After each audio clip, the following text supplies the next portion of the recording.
right, hello to those of you that are with us and welcome. Welcome to our day 2 of the secondary micro-level writing strategies with Dr. Santoro Edwards. I am Maria Ronenberger, and I am an educational consultant here at Patton at our Harrisburg office. And I'm going to be one of your facilitators this morning, along with my friends and colleagues, Lisa Bola and Kirsten DeRoche. If you need closed captioning, please click on the button. It is provided for you. It's down at the bottom of your Zoom control bar, and the transcript should be visible to you.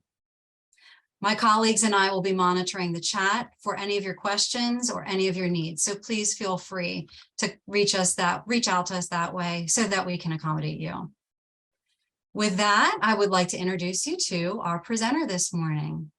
Dr. Santoro is a research professor with the Wheelock College of Education and Human Development at Boston University. Woohoo, I'm a UMass Boston grad myself, go Boston.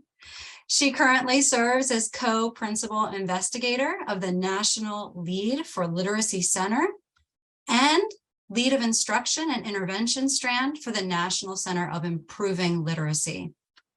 With both centers, she works on projects related to professional learning, technical assistance, and instructional intervention for students with literacy-related disabilities.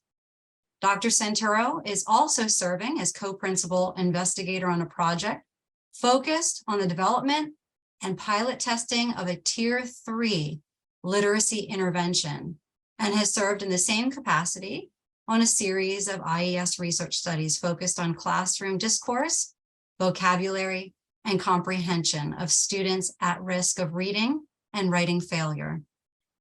She has also taught pre- and in-service teachers and leaders at the undergraduate and graduate level, presented extensively on how to apply evidence-based instructional strategies in the classroom, and consulted with state, local, and private agencies, including her recent work with Patton, to develop content related to MTSS implementation in the areas of writing and intensive intervention for students with dyslexia and language-based challenges in reading. We welcome you, Dr. Santoro. Yeah, good morning, and thank you, Maria. It's an absolute pleasure to be with you. I am continuing a session that we started earlier this fall. This is essentially our part 2 of micro-level writing strategy instruction. And the game plan for the session today is to revisit the content that we talked about in our first session. And we'll revisit that content in a couple of ways. One, I'm going to take a minute or two to see who's here with me and to see if anybody is returning with the school team presentation to share. We will know, my Patton colleagues and I will know how to structure the session to accommodate your presentation. So that's one. We might have some team presentations today where we are sharing work related to implementation of micro-level strategy instruction. The second thing that I will be doing today is walking you through the behind-the-scenes world of micro-level strategy instruction from the lens and feel of a professional learning community.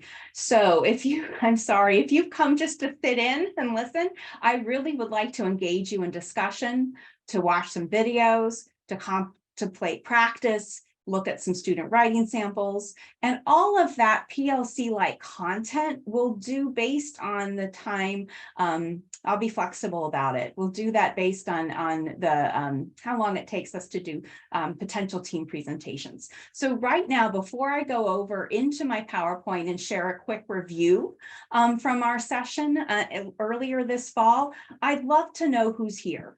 So if you were here at our first session and are ready with a team presentation, could you indicate that in the chat, please?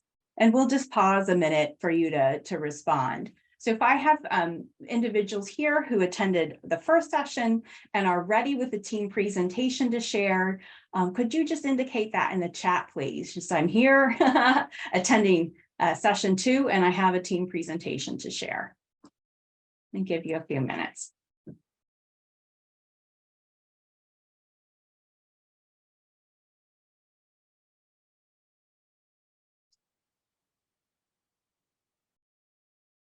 So, and then my other question is everybody a second time coming to part 2 who had attended part 1? That's good for me to know based on background knowledge and how I'll share content. So if you can help in the chat indicate whether you were here for part 1, that'd be great. Yeah, thank you for clarifying for me that you did not attend part 1. Okay, I appreciate all this. Thank you. Yeah, thank you for that. Helps tremendously. Great. Thank you. Okay, so we have most did not attend part 1 as what I'm seeing, and I have had some direct messages as well. And then also we have someone who did attend part 1, but they don't have a presentation to share. So no problem. The way that I structured things today is to be flexible. So we will we'll approach things that way. And then just if you can, be as attentive as possible to the content and to following along with me. We're such a small group. We have my patent colleagues here, but those of you who are attending, I think we're a handful. And so if you're able at some point to come on camera and to be ready to share information, to talk and share experiences, that'd be wonderful. I'd really love to have sort of a more informal feel to this session. So we'll handle it that way. Thanks, everybody. So let me just do a review of our first session together. And then I'll talk about how we're going to structure things. So hopefully you can see my screen here. Oops, sorry, wrong slide. You get back up to where I need to be. Here we go. Fabulous. So we're continuing our journey on micro-level writing strategy instruction. And I want you all to know how this builds on the work that started in Pennsylvania several years ago, focused on how writing works within the context of a multi-tiered system of support. And so I want to acknowledge my colleagues who did that initial grounding work in the state of Pennsylvania, and to let you all know that what I share today comes on the shoulders of that work. As part of this PLC-like presentation, there are 3 things I want you to be able to look for. The first is the PowerPoint. So you'll have access to what I'm sharing here. The second is our K through 12 writing scope and sequence.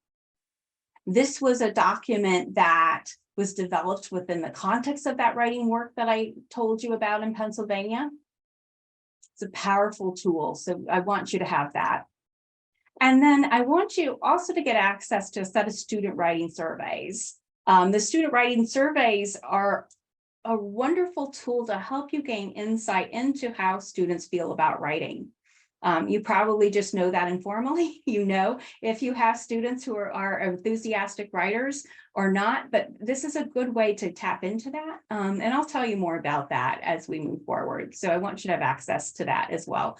These materials are in addition to all the things I shared during our first session.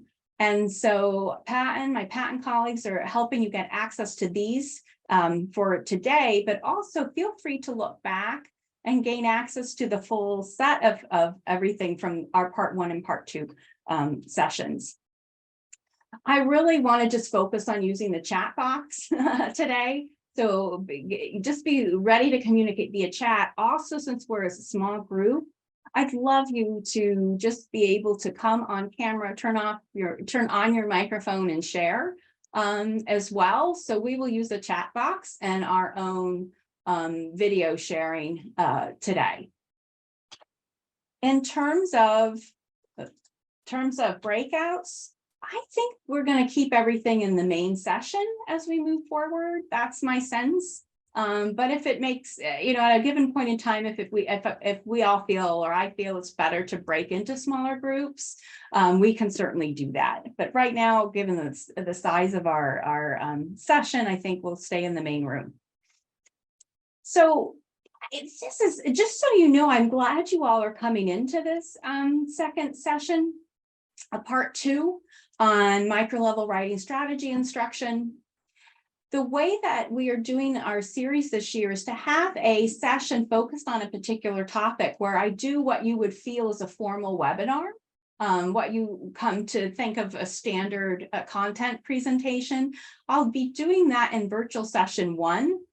Just like we did back in the end of September. And then we have these follow-ups to sessions planned where we will hopefully host some team presentations on a topic, discuss implementation, and like today, it'll feel more PLC-like, more engaging, more conversational. And so for those of you who did not attend the first session, you're coming in on something where we are looking at the same content, but we're going to be interacting with it in a different way. So I don't think necessarily you needed session 1 per se. We're just going to be interacting with that content differently. And my sessions, I will be linking, I have a few sessions in patent series this year. In November, in a couple of weeks, we're going to look at core writing strategy instruction. If you attend that part 1, so your ticket in the door, your return is that team presentation and willingness to discuss implementation in January. And then I'll be closing out the year with a session on macro level writing strategy instruction. That's more like your writing process focus. And we'll do the same thing, have a session focused on implementation, more PLC-like, hopefully some team presentations on implementation as part 2. So that's the, at least with my my work with patent, that's the series. So the agenda for today, I do want to review. So I'm going to take on number 1 semi-formally, because I do want to review and catch you all up on what we shared in our first session. Since we don't have team presentations today, we'll skip number 2, but then we're going to go into some professional learning community applications together. And since we have the full time to work through the content, I'm going to go soup to nuts, beginning to end, with these applications. So we're going to start by looking at that scope and sequence. I just want to give you some time to take a look at that and then reflect on whether the use of that scope and sequence and the skills you're teaching in writing is reflective or aligned with your current practice. The next thing we're going to do is get into the micro level. We've got to introduce that and begin. So we're going to do a writing simulation related to micro and macro writing and that relationship. I want you to listen to a student who's having trouble with writing, and a lot of his trouble occurs at the micro level. So you'll have a chance to hear a student and see if what you're hearing is reflective of any students you work with. And then we're going to basically break down syntax and sentence combining. And we're going to break it down through the research and through listening to lead researchers in our field. So you will, for example, get to hear a lot from Steve Graham, who is the prominent, eminent researcher in writing instruction at the secondary level.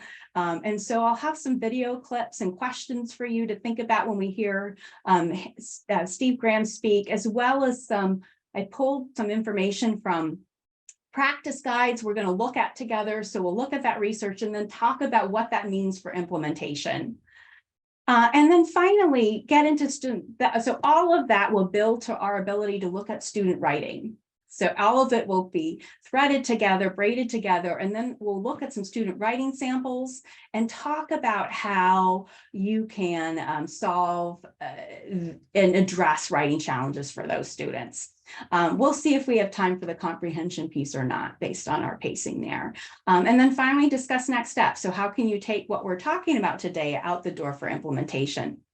And so very much like we did in the first session, our learning outcomes are the same for you to be able to identify how you might monitor student progress in writing.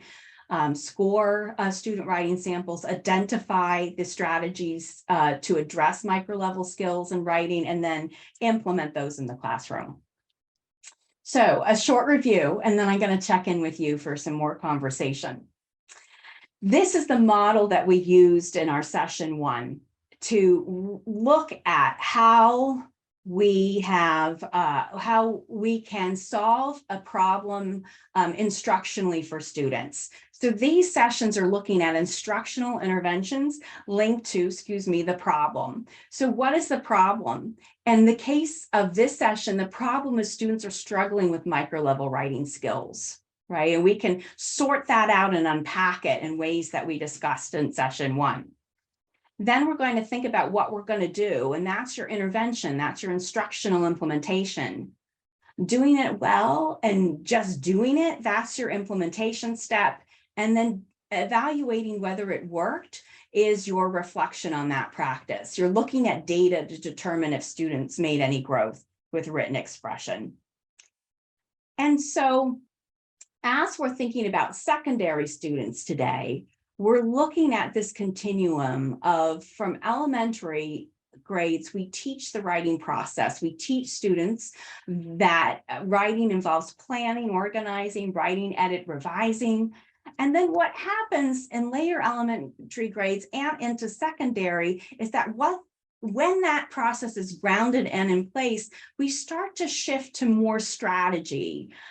So how can our secondary students learn a strategy that will improve an area of weakness in their writing process, in their application of that writing process? And so that's centrally this visual is how we are approaching all of the sessions I showed you in my series. We are right at that transfer point of helping students learn a strategy or two to give them more mileage or to solve a need they have within their writing process skills.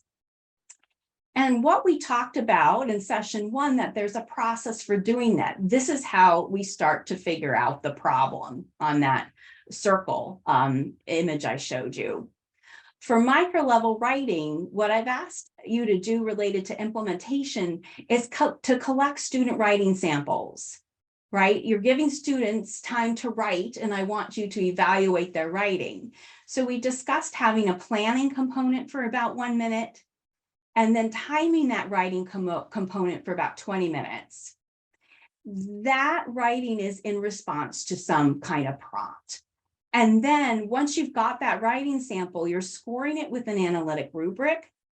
And then we talked in detail about how to score with measurable components. So how to go into a writing sample and figure out some syntax scores or vocabulary scores, word use scores, number of words written, and doing those counts, those measurable components aligned with instruction.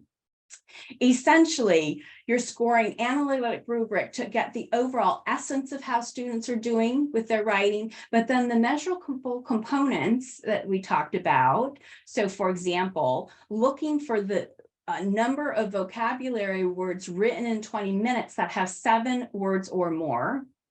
If I do something like that, I'm really able to see some growth in student writing, whereas sometimes I don't capture that as well on an analytic rubric given the scale. Anyway, that's your process. We were talking about having that process dictate and help solve this. If students have difficulty with what? With vocabulary, with syntax, what are some strategies that I can use to improve student writing performance? So we unpacked it. Let's still stick with scoring for a minute.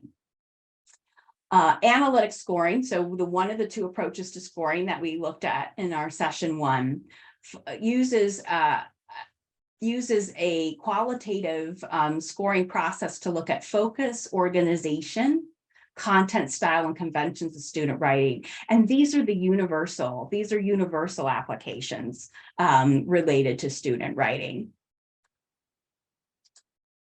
Oops, sorry here. And one of the things I shared that I love and we have used in Pennsylvania for a long time is an analytic rubric from Smarter Balanced. from the Smarter Balanced process. The Smarter Balanced rubric focuses on domains that align with focused content organization style and conventions, but they collapse the categories just a little bit. So focus and organization is collapsed into organization and purpose. Content and style is collapsed into a category or domain called evidence and elaboration. And then for our purposes, we were really looking at conventions, and conventions is straightforward. It's your syntax and overall mechanics. So Lena, yes. so sorry to interrupt. I think no worries. I think we lost your share. I knowing you probably have a slide, and I think somehow we lost it. Can you see it? Do you see it now? Yep, you got it. Okay, great. Thanks. Yes. Yeah. So sorry. Thank you for interrupting me. Yeah, I appreciate it. Yes. So here it is. So let me backtrack. One of the things I want you to be able to do is get access to something called a Smarter Balance rubric. And my colleagues are putting that rubric into the link to that rubric in the chat. Backing up, that slide here.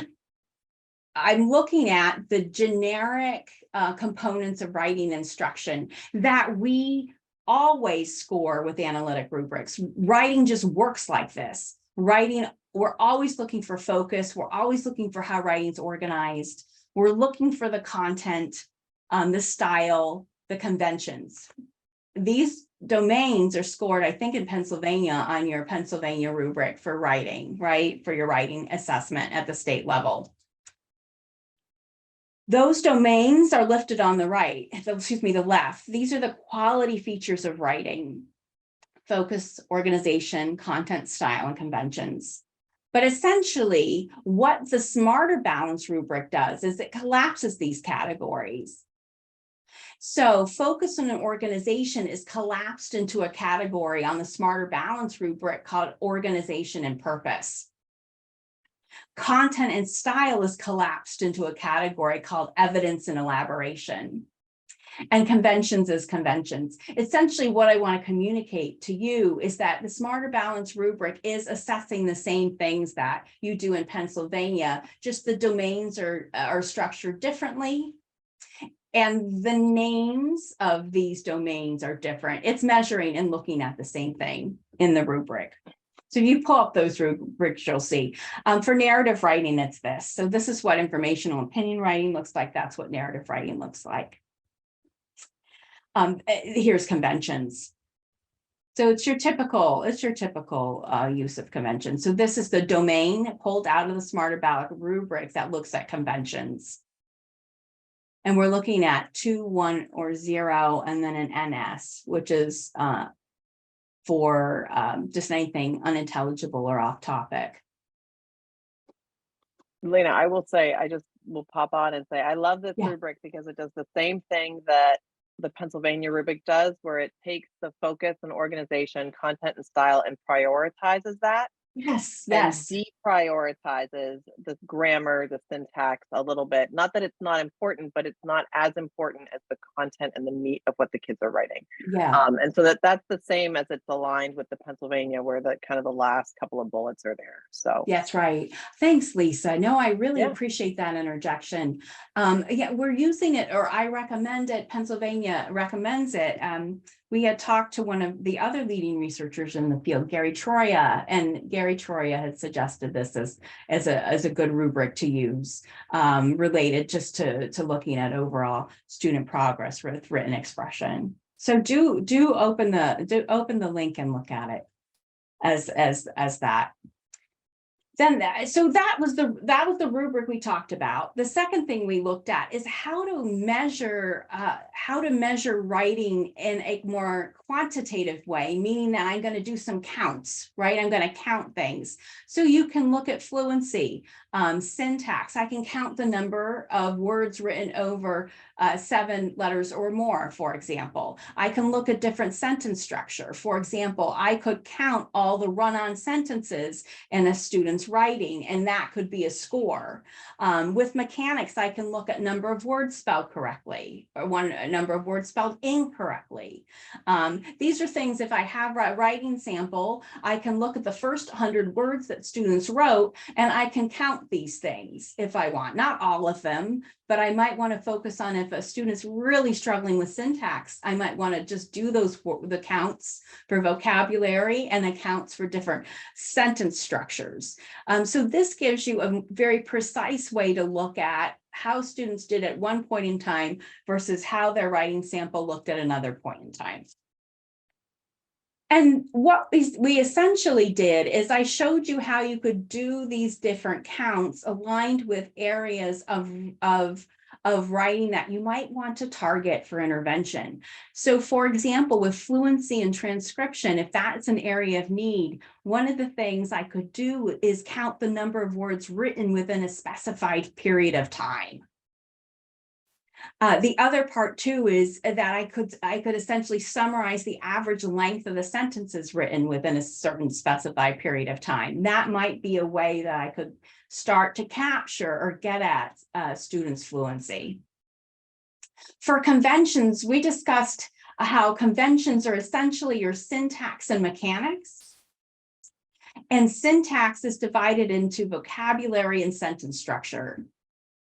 So again, conventions includes your syntax and mechanics, and syntax itself is divided into vocabulary vocabulary and sentence structure. And within vocabulary, here are the examples that I was starting to allude to.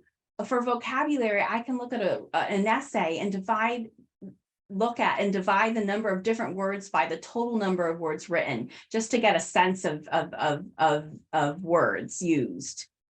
If I want to look at syntactical maturity, again, vocabulary, I can divide the number of mature words by total number of words. So we discussed in depth some of these different counts that we could do to apply to that student writing. And then we looked at intervention. So we're connecting that now to intervention. So if I were looking at fluency and transcription, I could then connect it to some instructional warm-ups or at the letter, word, sentence, or paragraph level. And then for conventions, I could look at syntax and mechanics. And we got even more specific here, where throughout the session, we connected that assessment to here on the far left, fluency. Our fluency intervention involved instructional warm-ups, including trace, copy, cover, and compare. Our conventions interventions looked at an IECC strategy where students were identifying, expanding, combining, and creating. In addition, we looked at some skill builders to support that IECC strategy. So essentially what you have here is the menu of intervention approaches and strategies we looked at in the last session. And then finally, we had an implementation tool aligned with all of it that you have access to here. So some more links about where you can find some of this stuff. We shared the Smarter Balanced rubric with you. You can also look in Patton's secondary ELA live binder. That information's here on the screen. Note that if you connect to that, there's an access code that you need to get into the live binder itself. It's MTSSS-W. Great, thanks, Kirsten.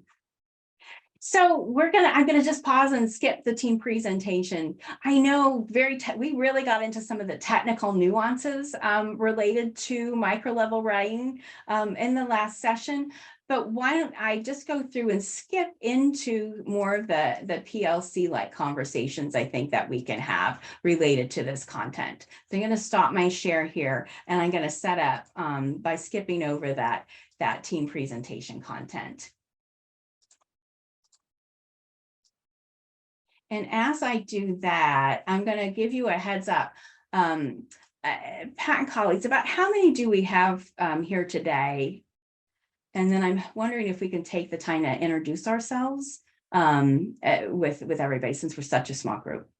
Yeah, I was going to say that's a great idea. We have about 4 people joining us, so I didn't from the outside, and then they can kind of get a feel of who we are. So yeah, sounds great.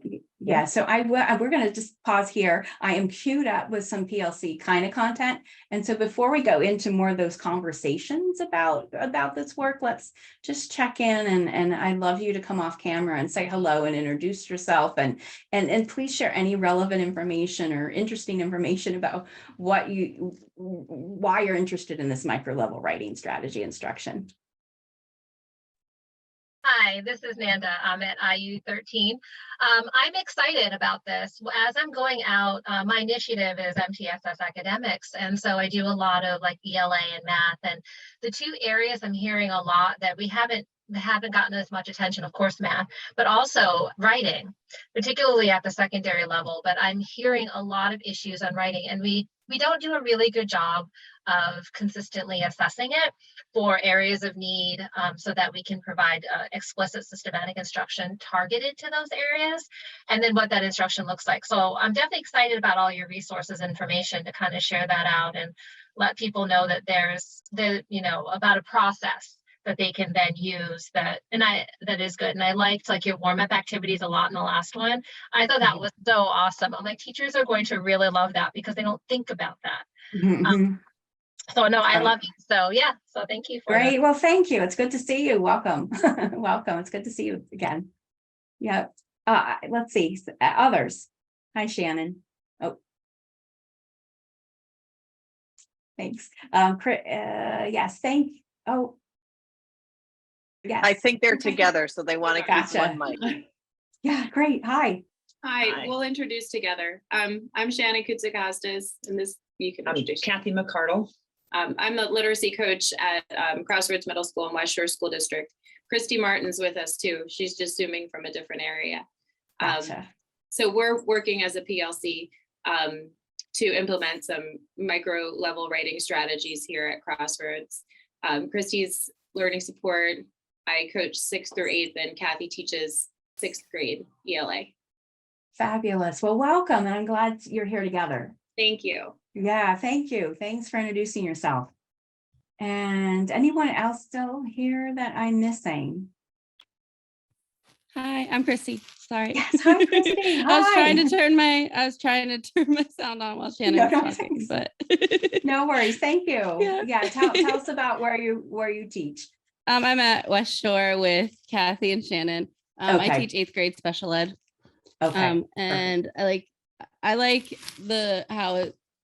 when I write IEPs, I try to focus on, when I'm working on writing, I try to focus on like, what are these specific areas of writing that the kids are struggling with? And often we just say, oh, they're struggling with conventions, but it's kind of nice where it's broken down even more. So like, this is the area of conventions that they're actually struggling in and need to work on. So it's always like good data to break down and report on in an IEP. Yeah, you can base goals off of it. Good. Yeah. I think so. I feel like for those of you who didn't come to session 1, that breaks down those maps that I just did very, very quickly. The whole session covers that and how to do it. But those overview charts and maps about how we were looking at and breaking down on syntax and mechanics. So mechanics breaking into spelling and punctuation, and then syntax breaking down into vocabulary and a sentence structure.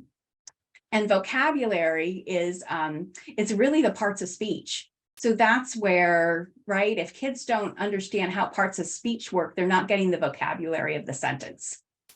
And then the other part. So I think, use those to reinforce what you're doing. And I love that you're interested in breaking that down further. That's perfect. Yeah, welcome.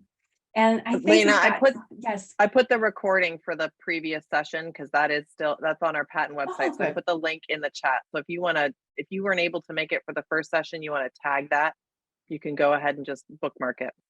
Yeah. Thank you. Yes. And someone, Adams, SM. Good morning, I'm Marianne Adams. I work in the Northeastern School District, and I'm at the high school level with the life skills class. And I love how everything is broken down. This was a horrible month with so many things due. I didn't have a lot of chance to implement any new things so far, but I'm looking forward to doing that going forward. question for you, is there a repository somewhere of maybe some IEP goals that have been developed for some of these different things? That's a great question. I'll ask my patent colleagues if they know. For me, I think in session 1, I listed sample goals on some of the slides. I never pulled it out. Your question is great. I never pulled it out and said this could be a potential IEP goal, but they're written for each section. Give me a minute and see. I have my session 1 content here, and if I could, let me just take a look. I could show you quick if I'm good at it. I'm not often good at pulling up stuff very quickly here. Let me look at that session and see if I can find it. And yeah, I'm not grabbing it as quickly as I would like. I'm sorry. But oh, no. Here. Okay. Now let me share. I got it. All right.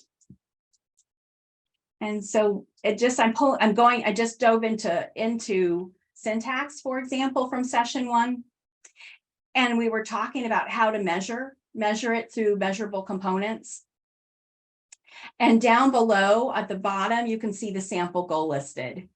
And so given a written assignment, the student will include at least 3 different descriptive words of 7 or more letters appropriate to the text. There it gets at it. So for looking through that presentation 1, you'll find some of these embedded like this attached to the measurable components that we discussed. And then you'll remember, then we looked at sample writing, right? We looked at the sample writing samples, scored them, and then came up with the different scores for things. But going back to that, the goals are written on that cover page for each section. But I don't know with my patent colleagues if there's other sources of information you would recommend for that. Oh.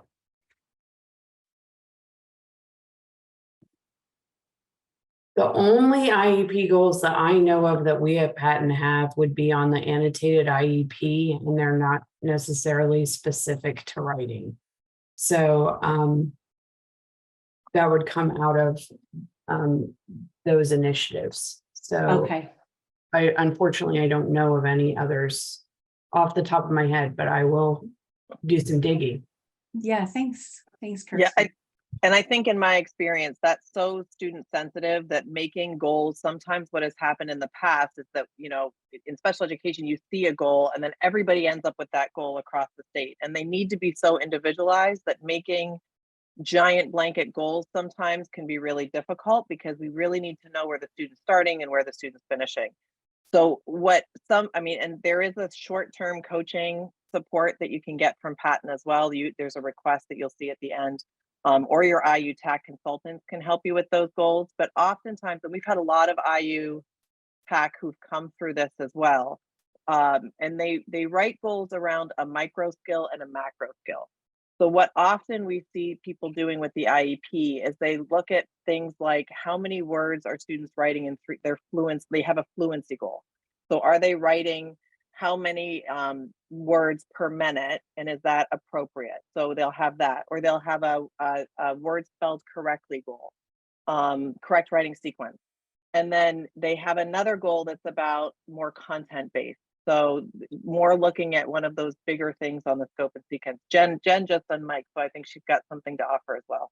Yeah, so sorry, I was struggling to get my mic back on and find you guys. In the live binder, the writing live binder, I will pull out the 8 measurable components of writing. And what we did when we did that session, we've repeated that session a lot, is we tailored IEP goals and or core instructional goals for students who are really struggling within that PowerPoint, so their sample goals.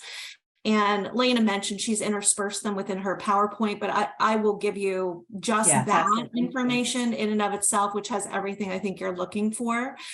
But I think you'll find those 8 measurable components to dovetail nicely with total words written, correct writing sequences if you want to do that by hand.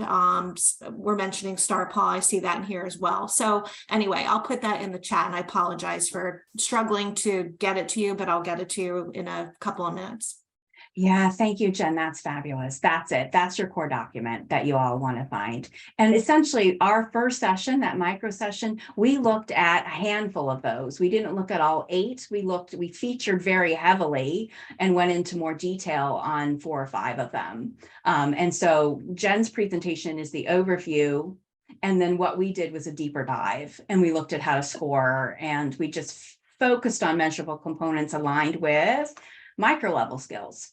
And so that's the connection. That was the missing piece. and yes, what Lisa and what Carson also have shared is additional support for you for those things. And so we want to add a caveat, if that's okay, Lena. Yes. In our experience in Pennsylvania, I think mine in particular, and I can speak for only myself and my lens, that we see it as a bigger than special education problem. So oftentimes what we're seeing is we're looking at 50% or more of the kids that are struggling, and that the intervention stuff really needs to be happening at the class-wide level and the core level for writing. We're not going to get that. We can definitely support the student who has learning differences. That's really important to do, and we want to come up with goals. But we have to think about what is discrepant from their peers and what should be working in alongside. So in consideration of what goals you're making, a lot of the time what we've done is facilitated conversations with teachers and saying, if this is the benchmark, how many of your kids are there? Okay, can you handle that in your classroom? Okay, I'll handle this in special education. So working on that partnership, and that's really hard. I'm a secondary person. That's really hard in secondary. Those people who work in secondary special education are kind of in a silo often. So how can you start to facilitate the conversations about, this goal is going to be, so when you're thinking about who's responsible, this one's going to come right from the teacher. This one's going to come right from me, because we're doing this at the class-wide level. So thinking about those things in consideration for goals too can also be really helpful as you're trying to develop, because it seems like it's a lot that you could do, because you could, but then who's responsible for what kind of a thing? Yeah, it's so helpful, Lisa. Yeah, thank you. Definitely. Good. Well, I appreciate it to the extent you can. I know you might have to go do a little task or 2 or something and right during this, but to the extent you can, stay on camera, stay with us, converse with us. Essentially what I'm going to do is present tiny amounts and then check in either with a simulation or have you look at a document, and then we're going to talk about or watch a video and have you talk with us about those things. So to get started, I want to just go back into my PowerPoint and reiterate here how everything that we're doing is grounded in the scope and sequence that, still in the wrong spot, that Patton developed here. So we're going to our professional learning community content. As we're talking today, this is where I want you to be thinking. We are talking about micro level writing skills, these sentence level skills. And what happens in micro level foundational writing instruction is that we have to teach those skills in isolation. And then the challenge is to actually get students to use what you're teaching in their actual writing. That is the thing. And so I want to take this as the theme today as we pick out these pieces along the way to build up our content. So how can you take what seems isolated micro level skill instruction? How do you get that into student writing? So everything we do in writing is grounded on the scope and sequence. It anchors your focus of instruction. It helps, I think of it often as an assessment tool. It helps you figure out where the areas of weakness are, right? Where student skills are beginning, developing, and secured. I know our team in Pennsylvania worked tirelessly to develop this. And outlines that progressive order of skills in writing instruction. So I'm hoping my team has given you the link to this document. It's also found in the multi-tiered system of support like binder, the one you have to access with the passcode. I want you to take a look at it. And so let's do that together. I have a version pulled up here on the screen. And I want to just jump in and take a look at it with you. So it looks like this. And I know the font's small. I'll see that if I can make it a little bit bigger for you. And then I'm going to just scroll down. So you're middle school to upper grades. I'm going to be quiet a little bit and I'm going to just share this document. Main thing I want you to look at is how is your instruction aligning with this scope and sequence? Are your students generally within the ballpark of implementing, like in terms of developing and securing skills? Just general observations, what do you see? So we're looking at overall conventions. We're looking at some transcription skills here first. Transcription skills meaning that these are the skills where students are producing text.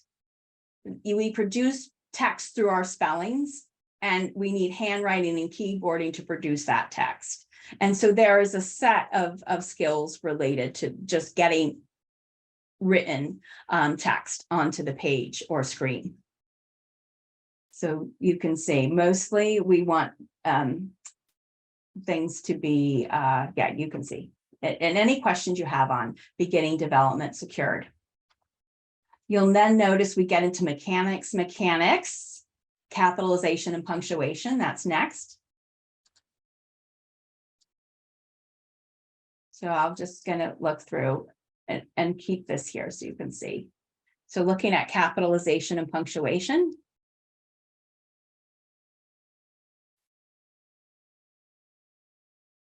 So essentially go over here where your grade level is. I'm going to annotate.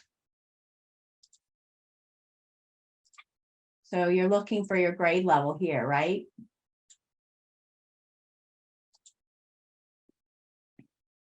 And then following down to see, following below to see if things are developed or secured yet. And this is all the punctuation in detail.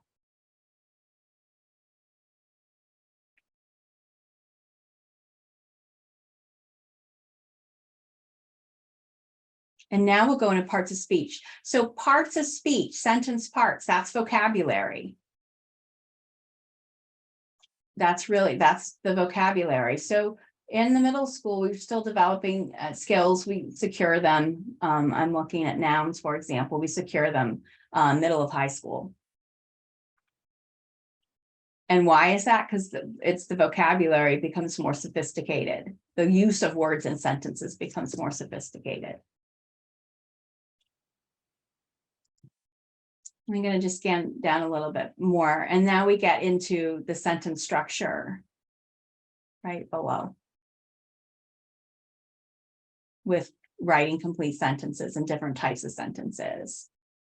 So that's it. So this is essentially the first page of that, the version I'm showing you here, the first page of that scope and sequence grounds you. So I'm going to check back in. I'm going to stop my share. You're certainly welcome to bring up this document if you connected to the links that we've shared. Any observations of this tool? Curious.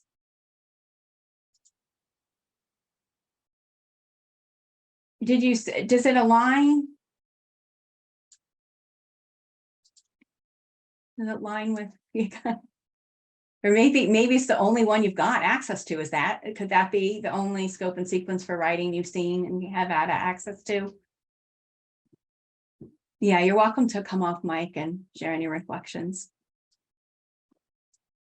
I wonder, just looking at the scope and sequence of the skills, if it would be interesting when we're taking a look at our data teams and our, and our tiers, and, we're getting this we're better for reading, working on math in some areas, but we don't really think about like writing. And I wonder if you're starting to think about that, particularly for your secondary, if it's a tool that we could use to figure out if it is core, that like if we have like 60% of our kids are missing these skills, then to kind of then it helps us to focus. And because it's a scope and sequence, we can back map on some of the more foundational skills in that particular area. So I wonder if it might help some of the MTSS teams in their tier, between the tier 1 and 2 a little bit too. That's right. I love that. Yes, that's what I mean. It's almost, yes, it's a scope and sequence for instruction, but I think of it as it could be a self-reflection assessment, right? Assessment to look at areas of need within the overall curriculum, as you're saying, Anna. I think it is, it's a powerful one. And our teams in the past this has been the document that they've been most enthusiastic about, honestly. And so I wanted to sit on it and share it with you because it has so much potential. In terms of use and application. So for those of you here in the PLC context and thinking of where you want to drive your PLC time, just spending time with the scope and sequence is important. That could be a session, right? One of your PLC meetings could be, we're going to take out the scope and sequence and really look at it thoroughly and compare it to the nature of our instruction and pretty much do what Nana was saying, which is to look at the, how your interventions, right, are aligned with that instruction. But it's kind of it anchors everything. That's why I wanted you to see it. It anchors everything. I just previewed micro skills on it. It definitely has macro skills as well, if you look at that scope and sequence. But I don't know. Any other reactions to it as you kind of, we took a very brief pass.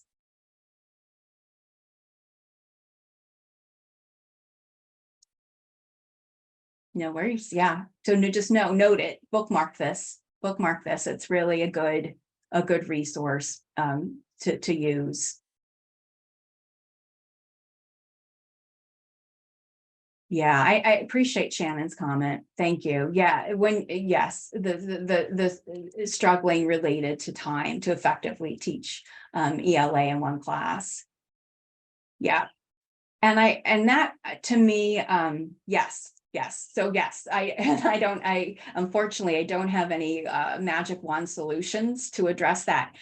I think we might get at some things in my next couple of sessions on core reading, the one in a couple of weeks, because we'll be looking at it through a lens of core reading, but looking how to optimize the reading and writing relationship. And by doing that, you're building efficiency in your instruction. And so those couple of sessions aren't going to solve the 50-minute, right?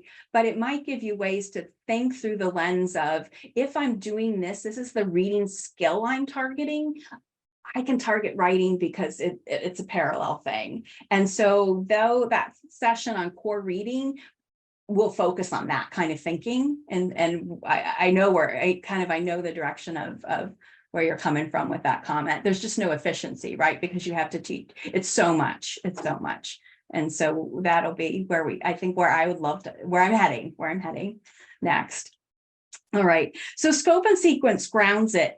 But then one of the things to pay attention to for students from anchoring from that scope and sequence is how micro and macro skills interact and interrelate. And we are talking about micro skills for a very, very important reason. And so one of the things I want to do is back up a little bit and give you that big picture view of micro and macro. And then I don't know, some of you have come to my presentations before, I want to do a writing simulation that I think is pretty powerful with you, where I'm going to put you in the role of a student writer and ask you to do some writing. And so while I'm giving you this overview of the micro-macro relationship, I'm going to ask you to find something to write on, because I'm going to ask you to write by hand. So while I'm presenting, find in your desk space something you can write on by hand, a pencil to write with, and we'll simulate a little bit about how difficult this is for students. So let me go right back over here. And we're going to talk about the micro-macro relationship. And we'll keep getting deeper into the content. So just as a reminder, micro-level writing skills deal with handwriting, keyboarding, spelling. That's all transcription. That all involves getting words out onto paper or keyboard. Micro-level skills involve sentence structure, that's syntax, that's part of syntax, and the mechanics, which is capitalization and punctuation. These are foundational writing, right? Our foundational writing skills. On the far right-hand side are the things that involve a macro structure when it comes to writing. So that macro structure is the ability to combine sentences, use vocabulary, initiate the writing process. So I'm planning, organizing, writing, editing, revising. All the things on the macro side, on the right-hand side, require higher cognitive processing, higher level reasoning, synthesizing. What's so key? What's so key here is how in micro level, we've talked about micro level writing. We started this right with sentences, but sentences bridge to the macro. And this is a key thing for today.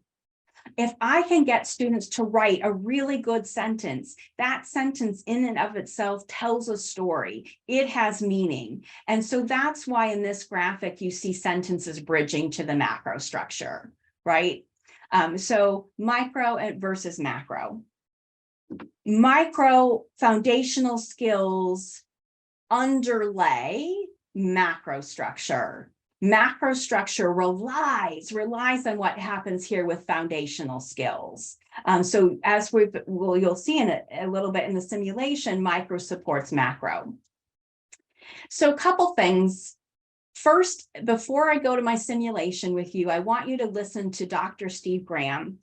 I mentioned him at the beginning of the session today. And he is one of our, as I shared, eminent, prominent researchers in the area of writing instruction.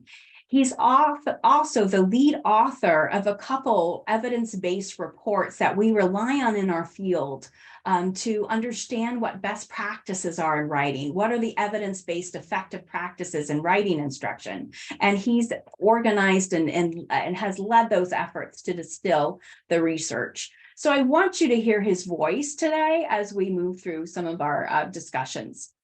So essentially, I'm going to play this video from Steve Graham. I want you to listen to for two things. The first, what are the 3 best practices that he mentions with writing instruction that help students with learning disabilities?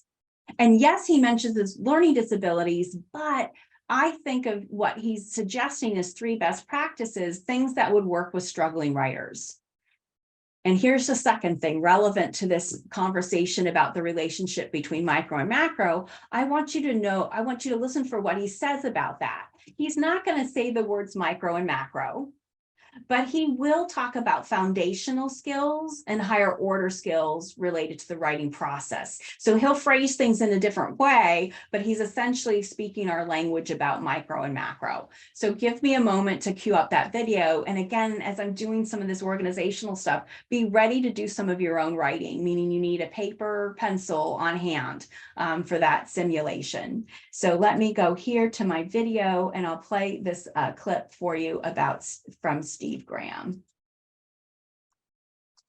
And hopefully this all cues up. Pat and colleagues, you can let me know if it doesn't play. You've focused a lot and written a lot about teaching writing to students with learning disabilities. What are some best practices that teachers can use in teaching writing to these kids? Okay. I'm going to start off on the transcription end, but it's not necessarily the most powerful of these. But one of the things that we often see with kids with learning disabilities, not all of them, but we see with many, is that they struggle with spelling and handwriting early on. And it has a number of negative consequences for them. One, if you can't read the message, you can't get it. Second, if the message is illegible, there's a lot of spelling miscues, people will devalue what you say. And third, difficulties in this area interfere with other writing processes. So if you have to think about how to spell the word while you're trying to construct a sentence, it interferes with that sentence construction process. So one of the things that a number of people have found is that if we provide some extra attention to these skills, now I'm not talking about going crazy here, okay? Because we want to have a balanced approach. We don't want to have writing instruction that's all handwriting and spelling for young kids. That would be disastrous in my opinion. But if we provide some extra attention there, it often pays off in very strong ways. Kids' spelling gets better, their handwriting gets better, and there's carryover effects in terms of sentence construction, how much they write, and often in terms of the quality of what they write. So we get something back for our buck, so to speak. The other area that I think is very important for us to focus in on is how you go about becoming facile in terms of forming sentences. And it's important that we model that process. And a common way of doing that is to take smaller kernel sentences, model how to make those into more complex ones, have kids work with you to do the same thing, have kids work together, and then have them apply that in their own writing. And then finally, I think something that's extremely important is that we help kids become familiar with how to carry out the processes involved in planning, revising, monitoring, evaluating. We show that directly, we help kids master those things, and we encourage them to use those things. You know, all of you have talked about how many elements there are in good writing and a good instructional process for teaching writing. How is there a difference? So we picked up what I wanted you to hear from that clip.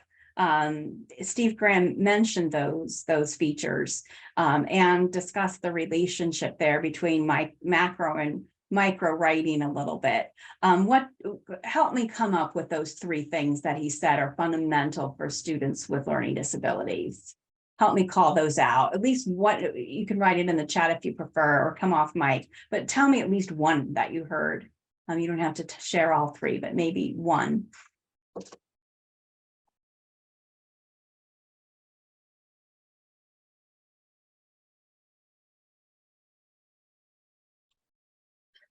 Maybe one was, oh, sorry. Yeah, go ahead. Maybe one was how to model taking the smaller kernel sentences and then expanding that. Yes. So he's saying exactly, he's saying something about sentence level instruction and showing students how to expand simple sentences into the larger, more complex sentences. So that's definitely one of the things he said works for students with learning disabilities. And I'm thinking there of struggling writers. So perfect. Yes. And I'm seeing here on the chat a second one. He also said handwriting and spelling. Yes. So by helping teach handwriting and spelling, we're supporting students who are struggling writers become more facile and fluent in the writing and their written expression. So the second.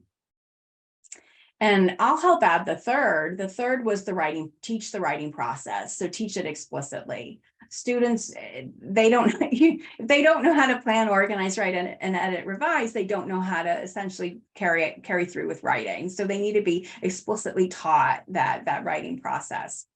So excellent. And you hearing him say anything about the relationship between micro and macro, or how these foundational skills interact and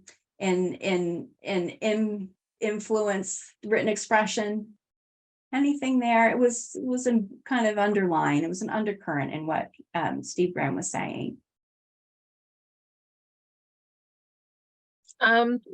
I don't want to keep answering all Thank the you, Nana. questions. You're good. Yeah, we're small. We're such a small group, so I am really appreciative. Yes, appreciative. I'm not sure if I have the right answer, but he did mention that when you teach, some of like the micro skills, like the handwriting and the spelling, although not like that shouldn't be everything. He did say there was a carryover effect.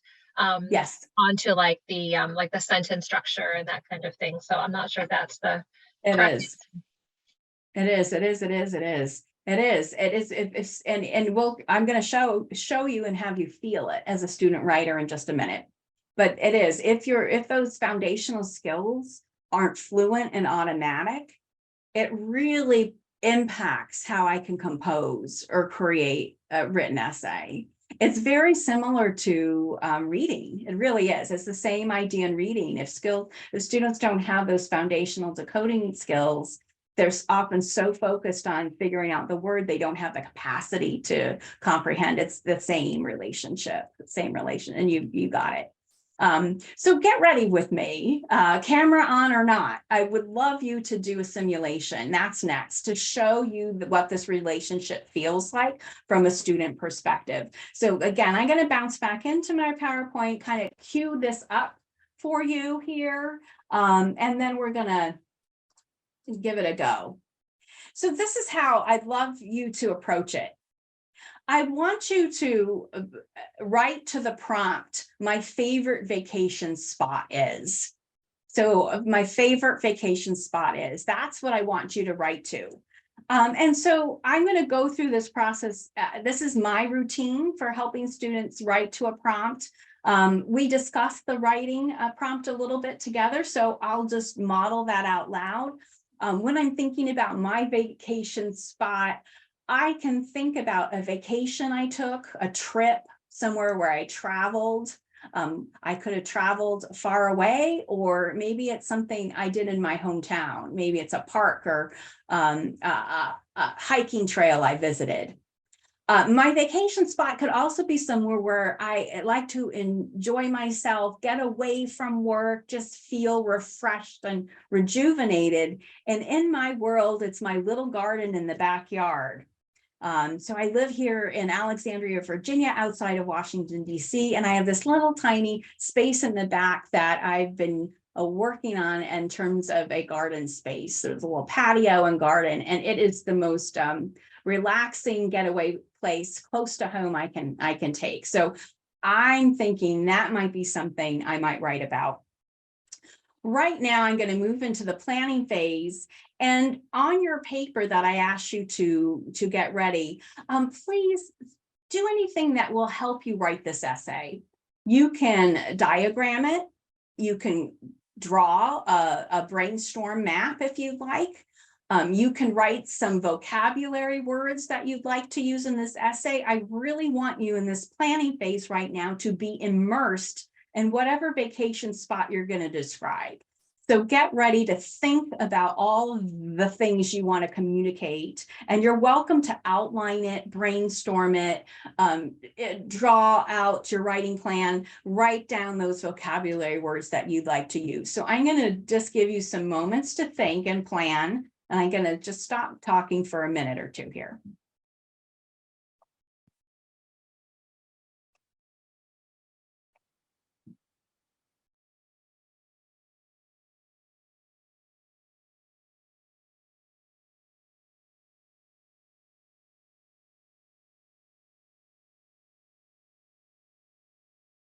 Great.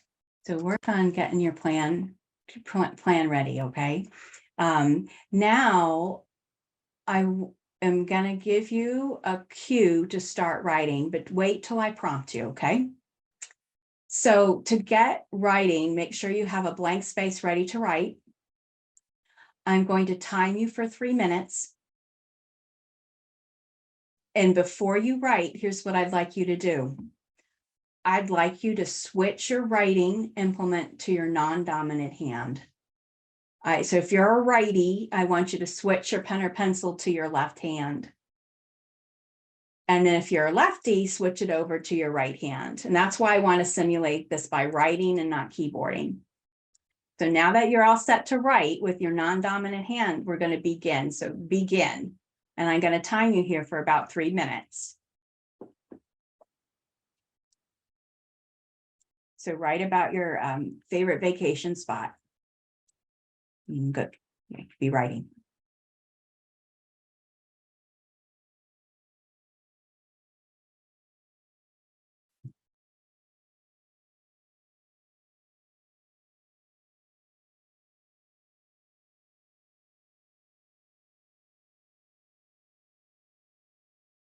Yeah, keep going. We're not quite even at a minute yet.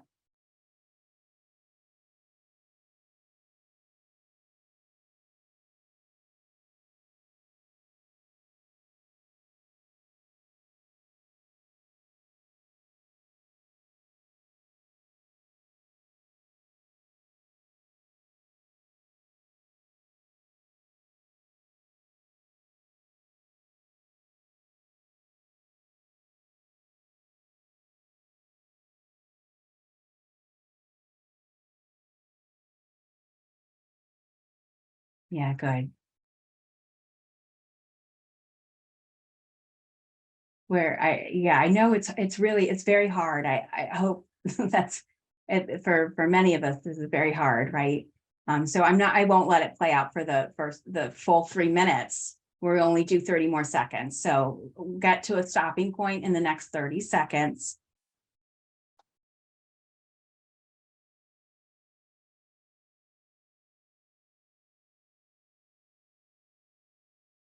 And I'll count down the last 10. So 10, 9, 8, 7, 6, 5, 4, 3, 2, 1, and pen it down. Yeah. So let's debrief all that. let's debrief all that. Yeah, yeah. Thank you, Shannon. Show it to us. Yeah. So this is, I wanted you to feel like a student who struggles with writing might feel. I want you to feel that. So please share, if you're willing, I'd love to know just your experience of that activity. How did your writing seem? It was definitely an eye-opener. Made me think about how hard it is for some of the kids we work with to think about the content of what they want to write, but then also form letters and put spaces in between their words. So a lot of thought process happening there. Yeah, good. Yeah, others. Lena, I've done this several times and I keep thinking if I do it, several times when I'm on sessions, etc., I'll get any better at it, and I'm not getting any better at it, which is also just telling me proving that point that like you have to really work hard at those skills and practice them to get better at them. I don't practice with my non-dominant hand, therefore I'm not getting any better. Yeah, I love that's such a good point. And thank you for trying it multiple times and bringing that observation. It doesn't get better without instruction and without practice. And so, yeah, I think that's a powerful point that you've raised for us. Others. One of the things that I noticed is I had a lot of ideas and things, but because it was so difficult to write, I shortened them and changed them. And my thought process was going so much faster than my writing. So it was frustrating. Yeah. So felt the frustration. And it's one thing I would have given students a planning phase, for a prompt, no matter what, but I did intentionally try to build it up for you so you could feel that contrast, right? Had these good ideas, I had this outline, there are words I want to use, but in the case that you shared here, is it Marianne that you had to shorten words, you had to find other ways around it, and what you wrote doesn't represent what you had in your head. Yeah. And just imagine feeling like that all the time, right? With writing, and again, that I have what I have in my head, but I can never get it out to express it. Yeah. Others. Yeah, intentionally choosing short words on purpose. I've done this activity with myself, and that's one thing I noticed. I even, for me, my spelling was bad. So I admit that when I switched to my non-dominant hand, I struggled even like words I would normally spell. I was like, oh my gosh. Yeah. So even for me personally, it impacted spelling as well. And then Yeah, I'm Lisa. like Kirsten, and I'm like Kirsten. I do this too all the time, every time. Yeah. And for me, I always forget words. Like I'm so busy trying to get the letters, I leave entire words out in the sentences. So when I go to reread it, because we've done this where you read it back out, and it doesn't make sense anymore. Like the sentence structure isn't right because I've forgotten a word, or I've forgotten an article, or I've forgotten a verb form, and I'm a secondary grammar person. So for me, I'm like, wee. Yeah. So that's what changes for me more than the spelling kind of stuff like that. Yeah, totally. And I've seen also, to just echo what you're saying, Kirsten has had some just echoing that in the chat. about, intentionally not using certain words, right?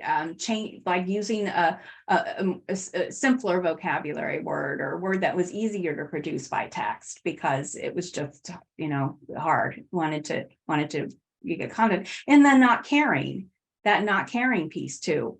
So what does it reveal, this activity, about the relationship with the micro and the macro, is how important it is for us to work with our students on the skills that these couple of sessions have focused on. It's just that reinforcement that we've got to look at sentence level work with students. We've got to have them practice, as Nanda had said, the fluency and transcription, do the warm up before I get into more complex instruction.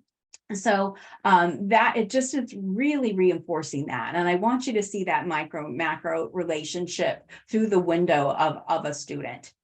So let's get kind of move towards the student experience. And then I want to come in and solve it through the sentence level instruction that we've been talking about. So inching more towards that, since you've had this experience, I want you to hear a student talk about his struggles with written expression. It's a pretty powerful video. And let me go, anyway, I'm going to go right to that and play that for you. I want you to listen for how he feels about himself as a writer, what is difficult for him about written expression, and just what is his overall journey as a writer. And if you can connect it a little bit, what can you just through his presentation, his interview, can you start to figure out where his difficulties are as a writer? Where would we provide support for him just by this interview? We won't listen to the whole thing. We'll provide the web link for you if you want to go hear him fully. But I'm going to just get that video clip queued up here in a minute, and we will listen to that conversation.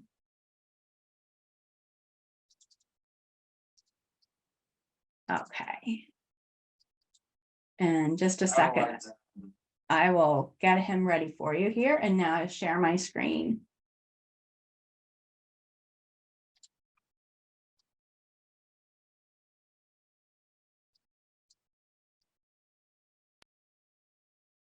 I will write down a sentence or two. It makes sense, but then I write a paragraph, and then it kind of gets confusing. I kind of have the documents on Google Docs if you want to stare at it. But after a while, it's like, I just don't convey the thought very well, or I miss articles. I'm always using not a readable, like if someone reads it, they will either quietly just say, oh, okay, this works, because they haven't actually sat down and read it. Like they just read highlights, and like you could skim through it and somewhat get a better idea than actually sitting down and being like, oh, this is wrong. What do you mean in this? And it gets confusing. It's junior year, I think, for high school, when you're 11th. Yeah, is that when you have Ruggiano as a teacher. She's gone now, so no worries about her. But she's one of the people that kind of knows the problem apparently, but was always just saying, just redo it. And that was kind of frustrating on my part. So I'm like, okay, this is my last year of English mandatory thing. I still need to do some English writing credit of some sort. So I thought college writing, and I don't need to do another year of, oh, this is English 101, or what would you call it, mandatory English class. and with that one, it's college writing, and you had to get a certain essay score, which was like 28, and I got like 29, like barely passing. Because I understand the principles, the logistics easily, because selecting the bubble and saying, oh, this is this article goes here, like or whatever the writing. This is what happens when you go out of school for 3 years. You just lose information. Then the worst thing you could usually do is that you would kind of just like, okay, I'll just quickly do the problem, and that like makes the problem way worse. And that's why it's writing disconnect. I start sounding like a 5-year-old when I am 18 years old. And my teacher's like, I don't get why you keep doing this. You talk intelligently in class. You don't really have problems with what we're saying or doing.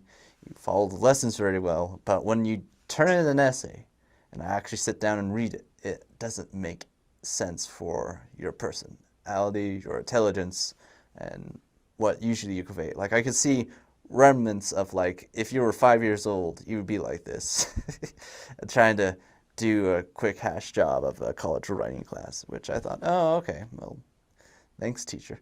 That helps. So I'll stop it there. You have the gist of how writing is experienced by the student. So building on what we said about micro and macro relationships, what did you hear in his presentation here?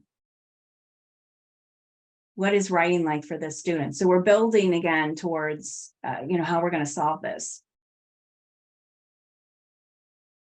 And you're welcome to, yeah, thank you. Go ahead. Very frustrated. And he doesn't understand why he can't organize his ideas. That's right.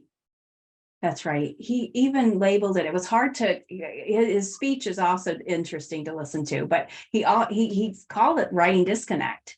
Did you hear that? He said, I've writing disconnect. I have these ideas, but I write like a 5-year-old. Hard to hear. What else did I heard him mention that a couple times, that it was like that he felt that what he was writing was very like a 5-year-old. He said that a couple times, but he's actually 18 and it's not connecting to what his intellect or what his ideas are. Yeah. And that's very, thank you. I think, and it makes me think, Marianne, what you had said about your experience with that writing simulation. And this is that example of a student who goes through that again and again and again, where he's got a picture in his head, right? A vision of what he can communicate, and it's not happening with writing. Yeah. Other, just anything you wanted to highlight from that? I heard frustration from him where he said that the teacher recognized that he had a problem, but yet didn't help him to try and solve what that problem was, to give him any kind of a way to overcome it. Yeah. And the teacher just said, keep doing it over again. And then he got more frustrated. Yes.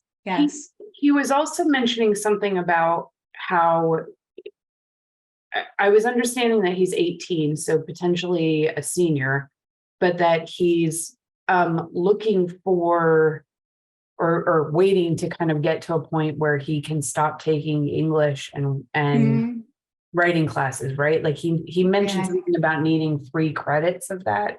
Yeah, or something along those lines. Like you said, it was kind of hard to follow a little bit,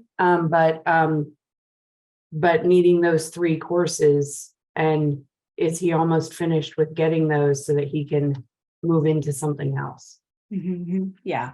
That part too was unclear. Or I think he's trying. My inference. He's probably trying to do some kind of writing thing, right, to get a GED. Or he also, I almost heard that he had been out of school for a bit too.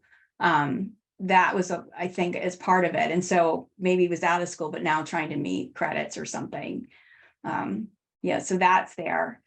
Jen, are you off my? Just one final comment maybe is that, what families and teachers often report about, kids with disabilities, and that kids with disabilities aren't always able to articulate, is that the input just doesn't match the output. And they don't say it as plainly as that, but that's how you know that it's a disability. Tries and tries and tries, and just the input just doesn't match the output. Thank you. Yeah. It's hard. So I wanted you to have that simulation. I wanted you to think and see a student try to communicate about how hard it is, how frustrating it is. And then remind you that at its core, writing begins with foundational skills. And so to support a student like this, Obviously, we need to do some assessment, look at writing samples, et cetera, right? The process we talked about in our first session. But fundamentally, that would be a piece we would want to provide support, right? We want to help a student begin to fluently produce text, whether it's handwriting or keyboarding. And we want, meaning begins at the sentence level. So if I can have fun eventually writing a really good sentence, I write a story in my sentence. A sentence has a beginning, middle, and end, as William Van Cleve so articulately shared. It has a doer and a do, right? The object of the action and then what happens. And so everything is at that sentence level. And so that's where I want you to really think about when we hear students like that, is we're grounding back in micro level foundational skills instruction. That's it. A couple pieces I want to add to this. I share this often in my presentations, but I think it's such a usable, I hope, such a usable type of thing to share. And it is, let me show you here. It is using some of these writing surveys to get at student efficacy and attitudes about writing. And so these surveys came out of early work by Steve Graham and his colleagues. They were actually surveys used in research studies to assess whether, through participation in high quality, effective instruction, whether student attitudes and the belief in themselves efficacy changed about their writing. And so what you're seeing here on this screen is a tool related to self-efficacy, questions that a student might ask about their belief in themselves as writers. So for example, when I write a paper, it's easy for me to get ideas. When I write a paper, it's hard for me to organize my ideas. And just think about your experience in the simulation and the student we just heard. When my class is asked to write a report, mine is one of the best. And you can see the nature of these questions. They're getting at how well does a student or how a student feels about themselves as a writer. You can almost infer how I think we watched Michael there would answer some of these questions. And right here, one of the items on this survey is about good sentences. When writing a paper, it's easy for me to write my ideas into good sentences. So just that item in and of itself is something you can ask students. So why am I showing you this? One, I think it's very interesting.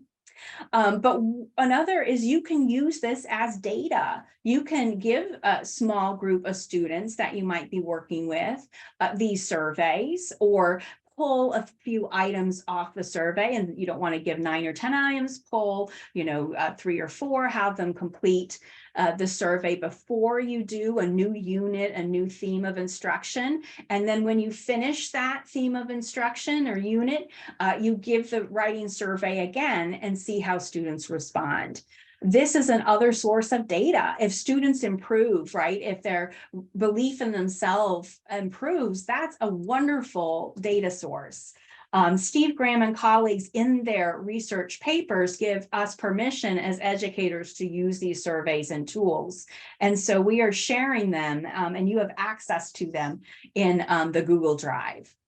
Lena, just a quick yes. comment. Sorry, I just no, good. I just feel this is so important when we talk about teacher self-efficacy and how the surveys can help in turn reinforce that. And in our series where we've taken what you're doing today and stretched it out over the course of a year to support teachers with writing instruction, which is easier said than done and takes time.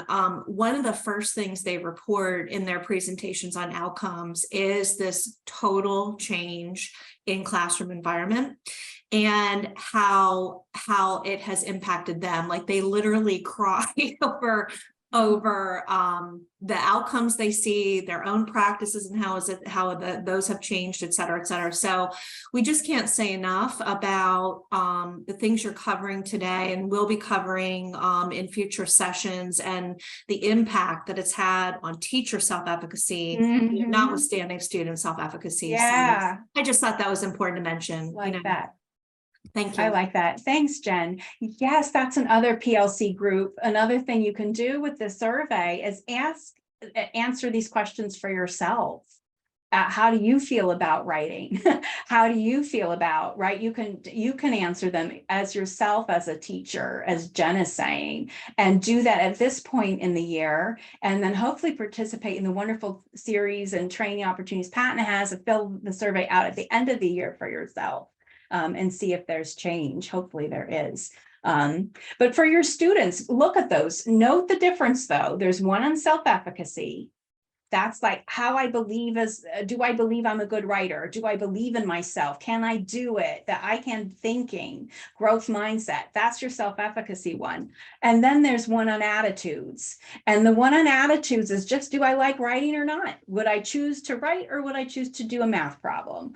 Would I, do I have fun when I write? Do I want to write when and you know, that it's more about like my attitude towards it. And the two are related, but they're very different. They are different. So we're offering you those tools to add to your assessment toolkit for writing. And I think they would have relevance here. I remember one of you introduced yourself as working with a group of special education. You're a special education teacher, work with those students. It'd be great to give these surveys or part of them beginning and end of the year or before and end of a unit as part of what you do. So I'm looking at our time. We're at a perfect stop point, I think, for a break, but let me tell you what's coming up. When we get back from break, we're going to now shift this groundwork we've done together, and we're going to go to sentence formation. I want you to understand sentence combining and grammar instruction in a way that we didn't really discuss in our session one. We're going to be looking at it through the lens of research, and we're going to hear more from Steve Graham and his description of it. So we've defined the problem, right? We're using our circle. We've defined the problem. We've actually heard a student, you experienced writing, and now we're going to move into the solution, and we're going to be evidence-based. And I'll weave in some things about evidence as we discuss. So 10:01. So let's come back at 10:16 and we'll pick up our conversation. Thank you. Thank you. Enjoy to return from your break and are in transition back. Here's my plan. So we've talked a little bit about the problem, right? Where student writing difficulties are. We've looked at the framing around self-efficacy and attitudes and how that plays in. And we've grounded it on that micro-macro relationship, showing how critical that micro-level foundational, those micro-level foundational skills are for writing and written expression. And so now I want to move you into the solution. And essentially, my plan here is to take the content that we looked at in session one and present the behind the scenes research that demonstrates evidence of effectiveness. And the other part I want to unpack with you is why it works. Why do these instructional strategies work for micro-level writing? So not that you have had to hear that content in session one to be able to participate, because we're going to be looking at that behind the scenes research support for the practices. So let me do a little bit of setup here, a little bit of review, a little bit of think aloud processing, and I'm going to cue us up for this conversation around sentence level work. So we're looking at syntax and sentence formation, sentence combining. So really getting into that micro level skills instruction that we spoke about. So essentially now we're in how we're going to solve the problem that we introduced in the first part of our conversation this morning. So yeah, let's just dive into syntax and sentence combining now. I think it was Christy, I'm not 100%, but I think it was Christy who shared that what was one of the things that was helpful to her was breaking down to syntax and mechanics into components, that it's all just not about how students write sentences. And so related to that insight, I want to define for you syntax as the correct use of words. So that's essentially vocabulary. At a sentence level, syntactical level, it's parts of speech, but the parts of speech, how I use verbs, how I use adjectives, That is essentially a vocabulary component. And then the second part of syntax is whether or not I'm correctly combining words within sentences. And that is quintessential sentence structure. So the two things are at work. Why do we start with parts of speech? Because we need to understand how words hold meaning in a sentence. How do adjectives work? How do nouns work? How do verbs work? That's the vocabulary. Then we look at combining those words in different ways to create meaning, and that's your sentence structure.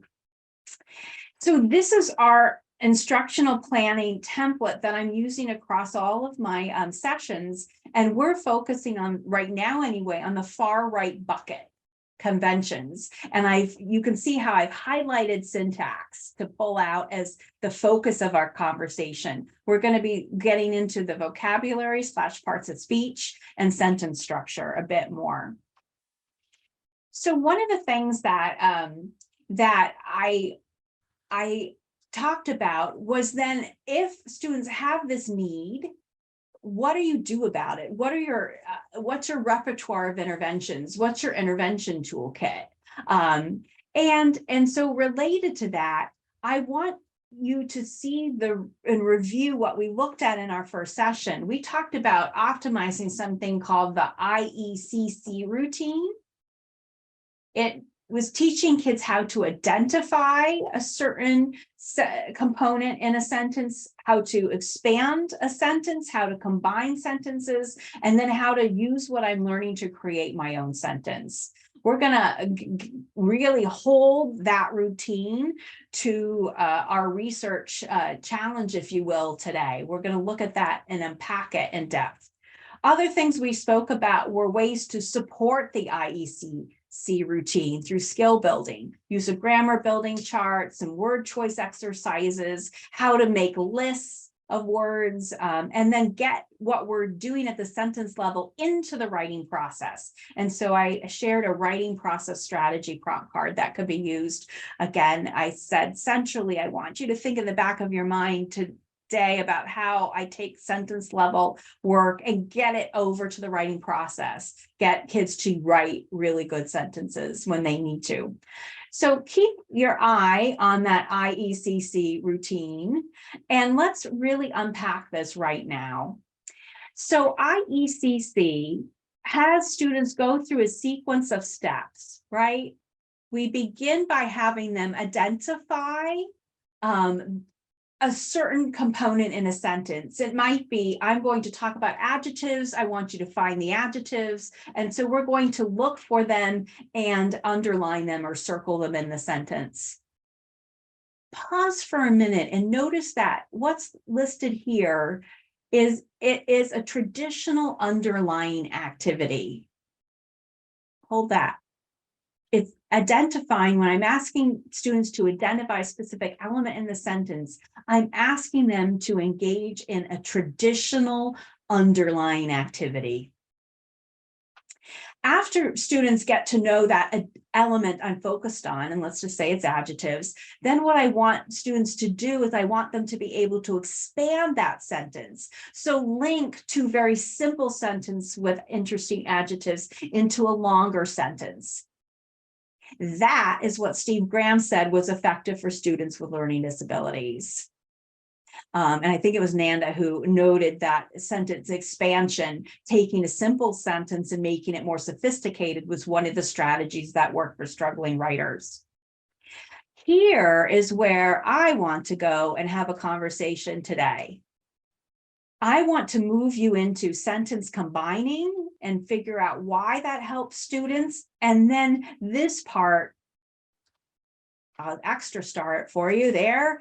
Here, I want students to move into creating their own sentences. So combining sentences, taking smaller individual pieces of sentences and put them into a longer one, and then to create. So really, as I clear here all my drawings, this is a routine I would do in a single instructional session with kids. I would move them from identify to expand to combine and create in a single session. But I want you to understand how important and essential a couple of these elements are so we don't skip them in our instruction. And related to that, let's get into another video and hear Steve Graham talk about this content. Couple things to listen for.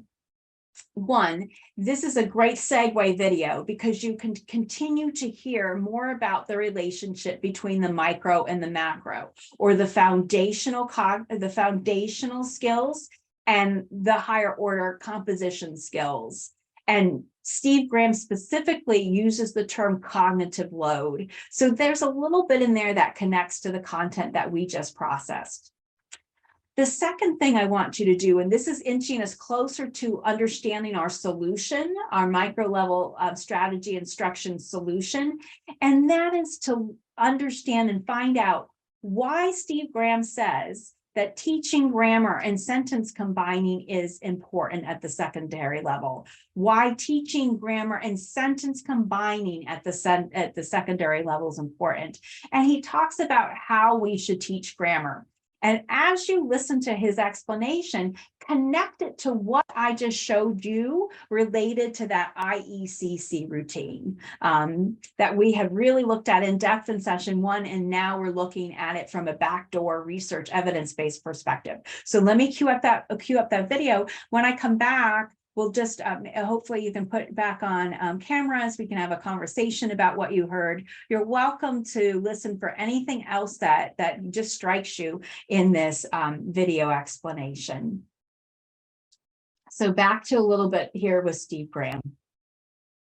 One of the things that I would like to also emphasize, and it's not emphasized in Common Core, for example, is we want kids to become facile with sentences, that they can use sentences to convey their intended ideas in a form that's understandable by their reader and doesn't have a lot of or any mistakes in it as much as possible. And I'll say why in a few seconds on this latter part.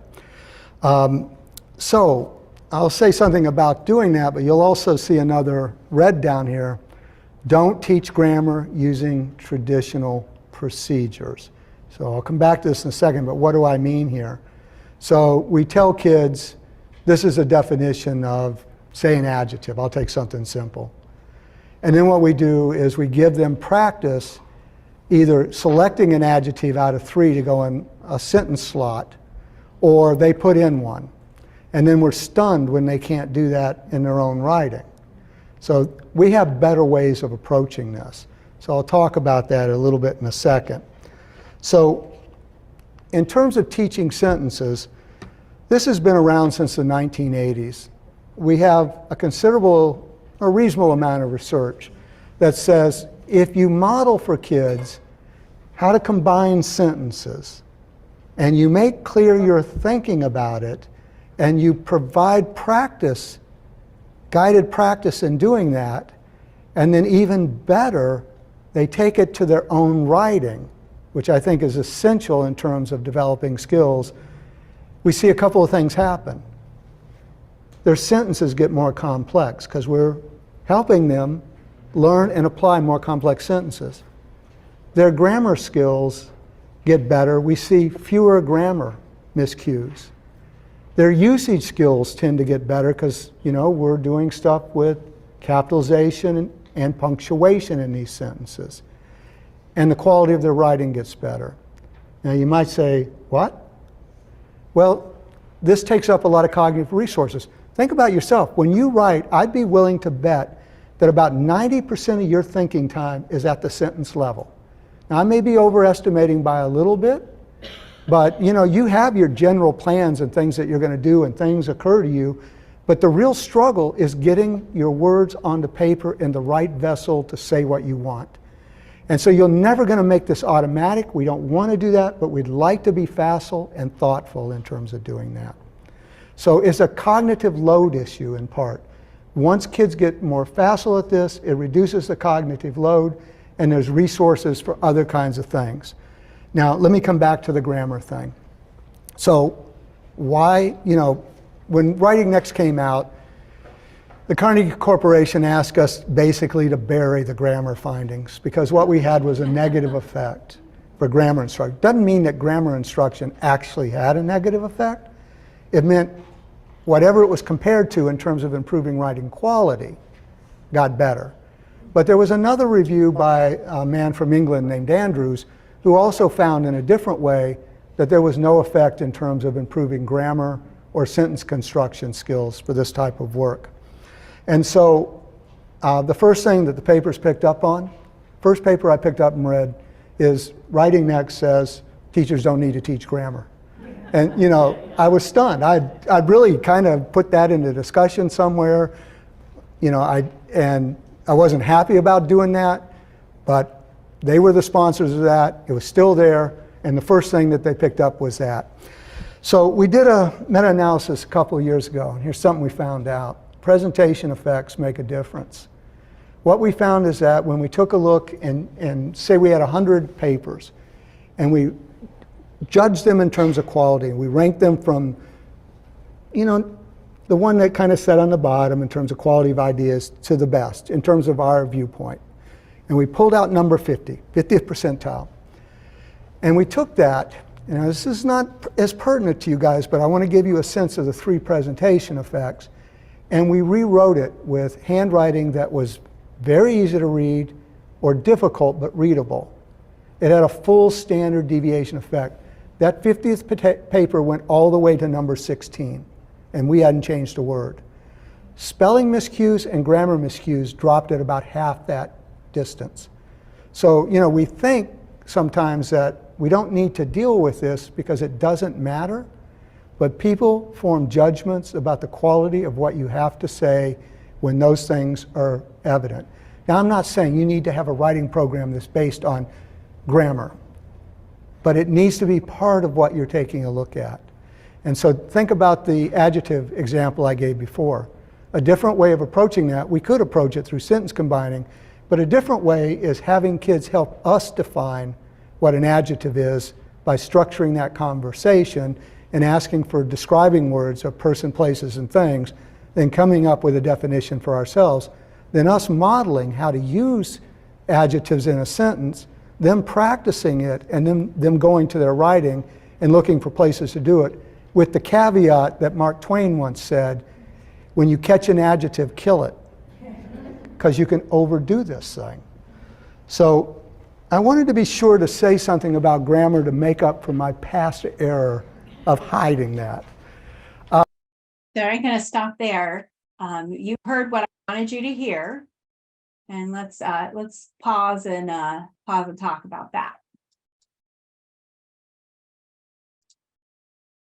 So, highlights. I asked you a couple of questions so you could focus on some information. One was about cognitive load. The other was about just how is Steve Graham defining traditional grammar instruction? What does that mean? And how does what we do and what I present in that IECC routine improve upon that? How does that routine support student writing? And so I'd love to hear your thoughts from viewing that video clip and respond to those questions.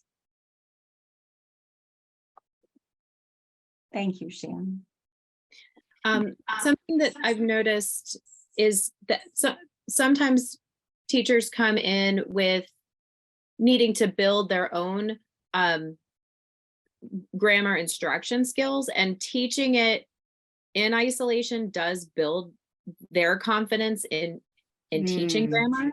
So to be able to embed grammar within your reading instruction, it takes some time. And it is a fabulous way to do it. But for newer educators, it's not something you can jump right into. It's an end game goal. Yeah. But it needs to be more of a structured program in the beginning. It's one of the hardest things to teach, especially if you haven't had a solid instruction of your own going through school. Mm-hmm. Yes. 100%. 100% agree. Thank you for bringing that forward.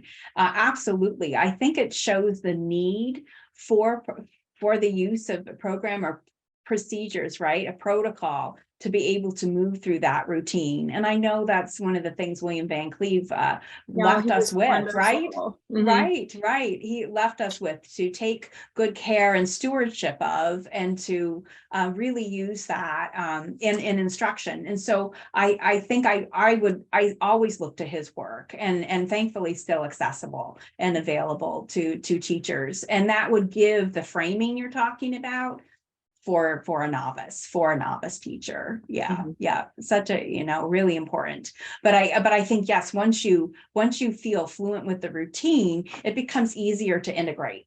And that is where I think there's the power. It's power on its own, but you really get that added efficiency and integration when you're able to do what you're saying. And what I'm very interested in, which is looking at it within the context of a reading lens as well. So, really good point. I'm asking for other just insights and observations from that video clip. You can connect to my couple of points about cognitive load and nature of traditional grammar versus the kind of what I hold is that IECC routine: identify, expand, combine, create, as more of what we as reflective of evidence-based instruction. Again, any little notes that you observed from that? I liked it, to kind of build off what was said. I really like the contextual teaching of it. Instead of teaching certain components, such as focusing on grammar and everything is so abstract that students have a hard time then integrating and putting it together, because we don't show it like what it looks like all together, but teaching it like if you're modeling, you talked about sentence combining, but while you're doing that using the IECC model, you're also teaching the components in the context within which they're going to see it. And we know that's really powerful for students, especially in areas like writing where they might not see it otherwise or be exposed to it. So. Yeah, that's right. That's exactly. And I just to build on what you're saying, I think traditional grammar instruction is very receptive, right? It's very passive because we're just identifying elements in sentences. And as Shannon said, it's where it starts. It is where it starts. It's the identified step in that routine. But where we go is what Nanda is sharing. Optimally, to put it into context is where we want to head with that instruction. And what I found interesting, it was not one of my questions, but one of my notes, is that you can attend to and address mechanics and other aspects of foundational writing within the context of this routine. And so again, that gives, because if you're going to expand a sentence, that requires certain punctuation. If you're going to combine a sentence, that requires certain punctuation. So we're looking very closely at how that works. And context matters, I think. Yeah, context really matters. Anything else? Yeah, Jen. Yeah, sorry. I think Shannon has really offered, a number of very practical, she's living this every day. And so just what she said about time, I think she was the one who put 50 minutes, Shannon, did you? So I just wanted to offer that, one of the things we can begin to leverage outside of collecting direct writing data is PVOS data. And we can begin to see where the median student is performing in a given grade level and with respect to ELA. And that can begin to, I think, serve as a catalyst for conversations about, is 50 minutes enough? And depending on where you are, it may not be. And so a lot of our teams in the past, our writing team specifically, have now instituted double blocks for ELA because reading and writing outcomes, are so much in need of improvement. So that's just something to think about. And if you would like our assistance with helping you to delve into your ELA data, to see where the median student is performing, and just to talk about assessment, instruction, and intervention as it relates to evidence-based writing practices, we would be happy to do that. And, we said to Lena before before she started today, we're disappointed that there aren't more people here. We also understand the realities of your lives. And so we're happy to come to you. That's what we're here for. And this is just one step, you know, one toe, but you're here representing, I'm thinking, I can't speak for other people on the call. I can't imagine my colleagues would agree that you're here as teacher leaders, or you wouldn't be here. So if we can help lift you up, elevate your status as a peer leader for grade level, whatever, shifting in the direction that you want to go in this particular area, then please, please, please, please utilize us. And we will put contacts in the chat at the end of this session. And if it starts with data, that's fine. The PVOS data is totally under leveraged. We can tell you that with respect to just beginning to have a conversation with your administrators about the need for a shift in scheduling to build the infrastructure to support the implementation. So false starts, right? You want to go to implementation, but you can't if you need to have some more allocated time. Thanks, Lena. Yeah, absolutely. No, thanks, Jen, for reiterating that. And yes, as we move forward, since we have a handful of you, just using this as a problem-solving conversation, and as a way to maybe start or expand some of the work that you've been doing along the way. I think, yeah, I appreciate Jen's offer and that interjection. A couple of things I've noticed in the interim, Maria has shared a good resource thinking about cognitive load related to multilingual learners and students with disabilities. And we've also shared the William Van Cleve sources that you can access and view, which again would provide, it could be used within the context of a professional learning community. I often think of his work, and so appreciative that he consented to being recorded, was that you could take a presentation and chunk it, right, and watch sections of it throughout the year, for example, and do some PLC work around the strategies he presents. So those are valuable resources, including accessing his What Matters curriculum, which is, I think of as the program to support the work that we're doing here.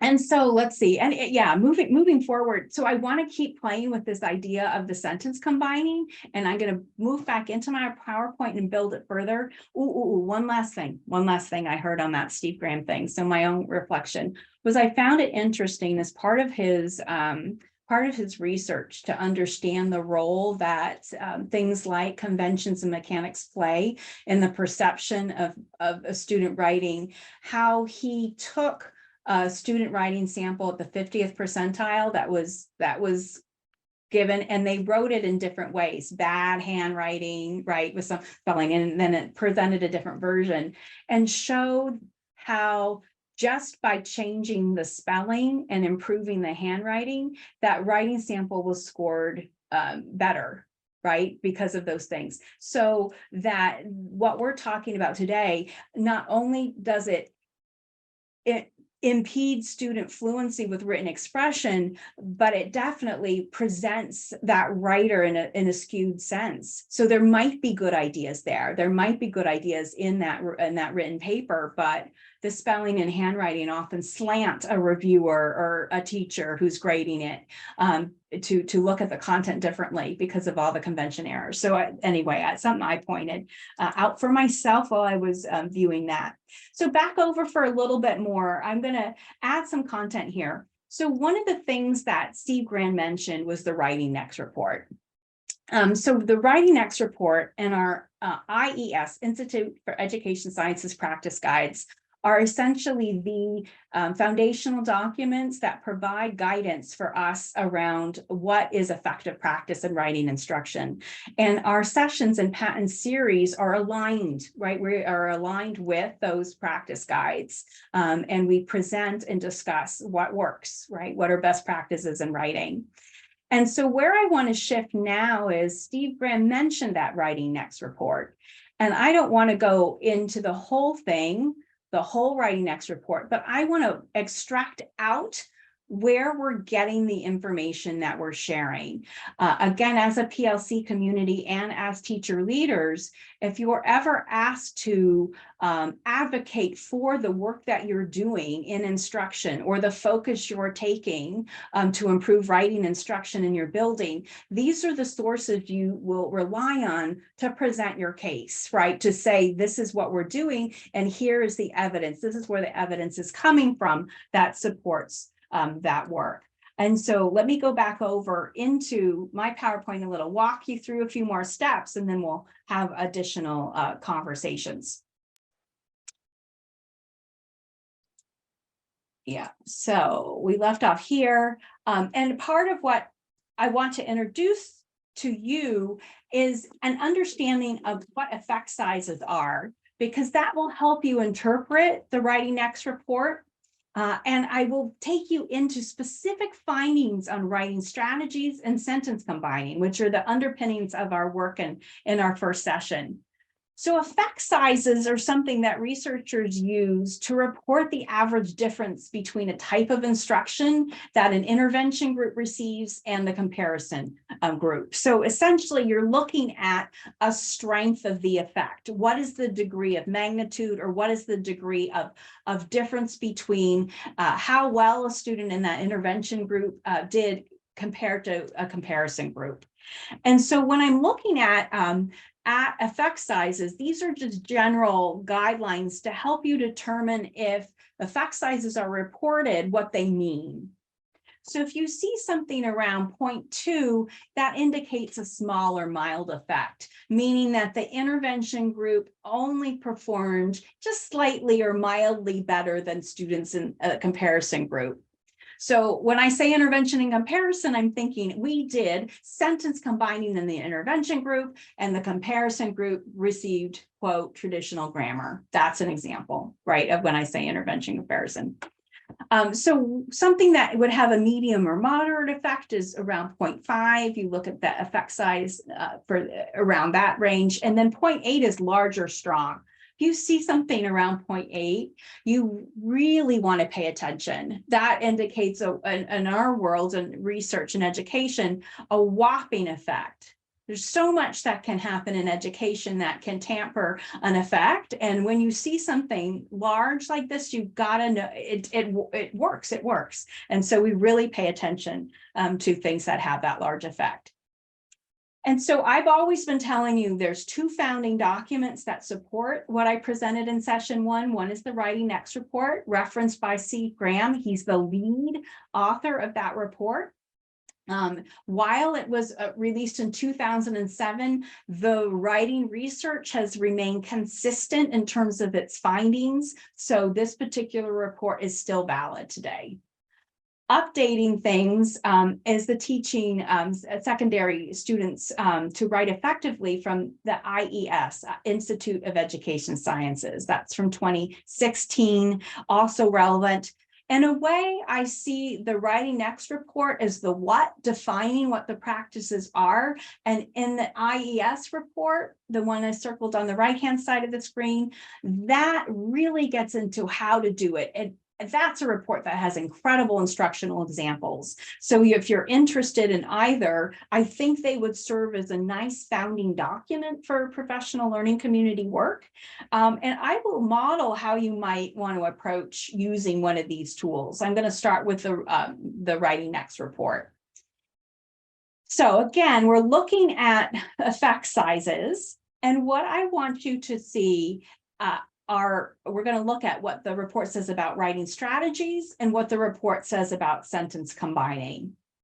Two of the areas that were reviewed from a research-based perspective. So to do that, I have a template. I kind of like this. It's a template that I use to unpack these reports. It's a chart I can fill out for any of the practices that we could talk about that are featured in the report. And so we're going to start by looking at writing strategies first. And so with writing strategies, I'm going to dig around in that report to understand what it means, right? So I'm going to describe it. And I want also to know the main gist of how it improves writing instruction for kids. Why is it working, right? Why is it effective? Statistics, meaning that I'm going to look at the effect size. What's the effect size? Is it strong? Is it mild? I want to check that out. And if any examples of instructional practices are provided, I want to note those, because that's something as leaders I can look for in instruction. That could be for my own self-reflecting, if I'm teaching in the classroom, or if I am an administrator or principal leader, I can look and observe those in a walkthrough, for example. So these are the things that I want you to really look at 1, 2, 3, and 4 as we look at the report coming up. I have screenshots from the report, and we're going to look at writing strategies. This might be, if you've got your cell phone handy, might be a good thing for you to just take a snapshot of, or do a screenshot here, because I want you to have this as the template for how we're going to look at the report. We're now inching closer to our solution and why the kind of instruction at the micro level works, right? With sentence combining, but using a strategy approach to do it. So here's an excerpt from the Writing Next report. Remember, I'm going to just be quiet for a little bit and have you read this from the document itself. You're looking to describe writing strategies. We're combining writing strategies. We'll talk about sentence combining in a little bit, but writing strategies. How does it improve student writing? What the effect size is, noting if it's large or not.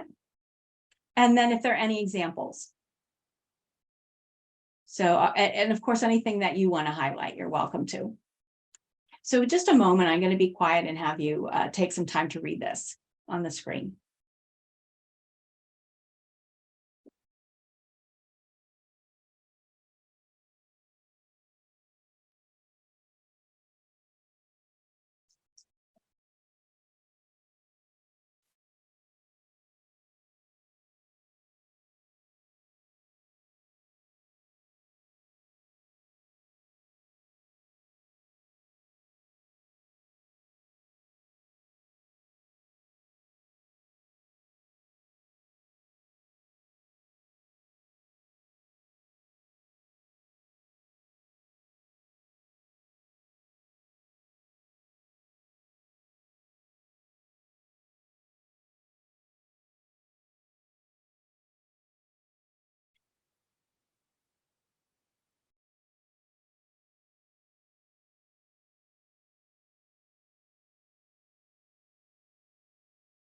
And where does the sentence work come in?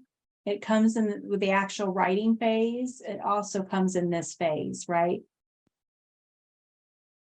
Just talking out loud. So even though it feels like we're looking at the overall writing process, our sentence level work would be the strategy itself.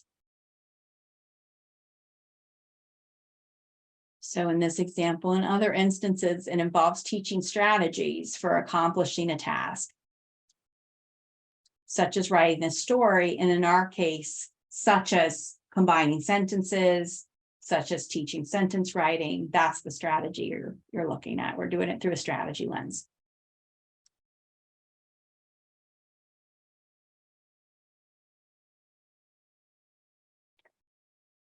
I'm going to go to a couple more screens and have you just read on your own.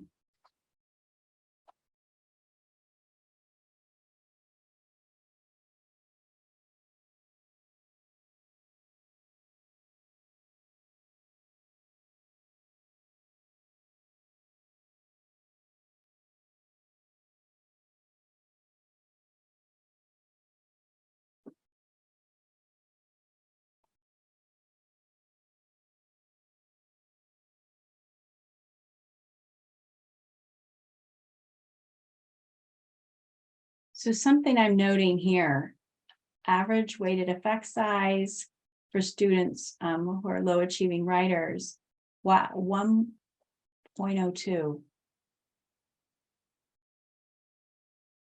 That is interesting to me. And then when I'm going to flip back to the screen you viewed before, I hope you noted the effect size overall effect sizes for writing strategies in the studies written on the top of the page. So 0.82, and then we're looking at 1.02 for specific studies with low achieving writers. And last slide. Take some time just to review it. Here's an example. Remember, one of the things I wanted you to look for was examples.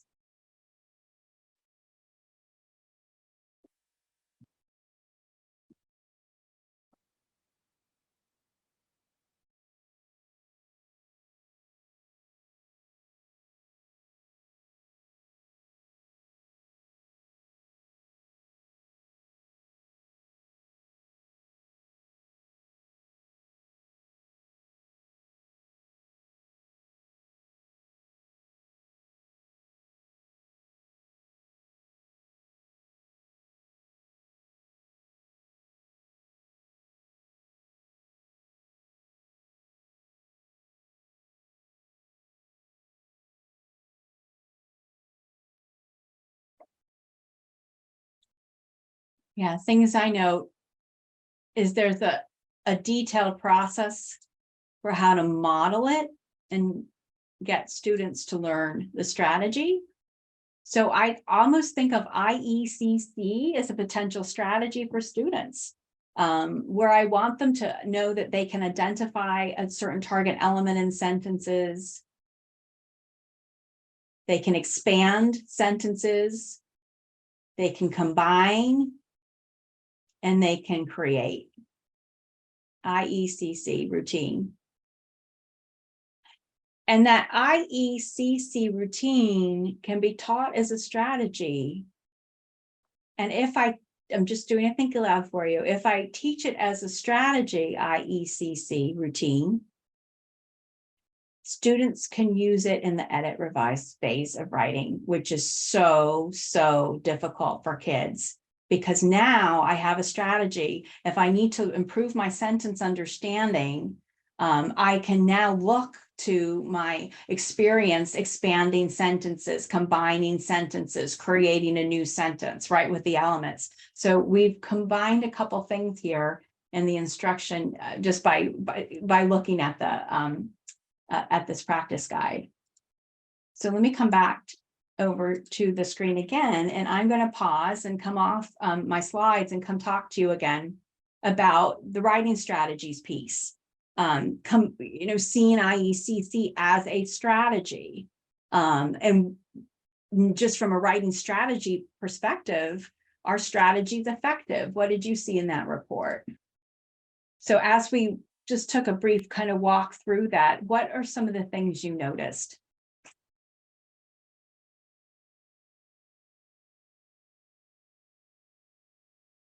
And chat box is fine too.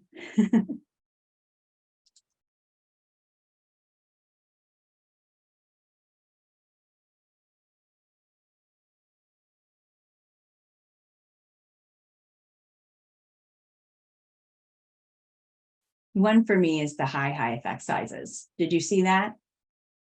So 0.82, we got to pay attention to that. That's high effect size from a randomized controlled trial study. So you're looking at the highest level of rigor in terms of evidence, right? And that this effect size comes up to the level of, we've got to pay attention to the use of writing strategies. It works for kids almost at an unquestionable level, right? It's high. We've got to pay attention to that. And so through the lens, the series, patent series is on use of strategies for this reason. We're looking at things from a strategy lens through this reason.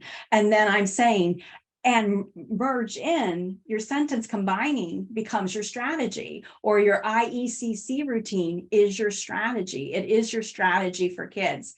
And essentially, maybe this might be a new push today, maybe, I don't know, but it's not just the teacher doing the IECC routine. Like William Van Cleve, I think some of you have seen, does it brilliantly. We want our teachers to model that in the classroom. I want students to know these steps. I want students to memorize the components, and I want students to be able to take that to their revision and the revision editing process and be able to use the IECC routine to apply to their writing. So we're combining two things, right, from the practice guide, how strong writing strategies are, and something that Steve Graham told us is evidence-based practice, and that sentence combining.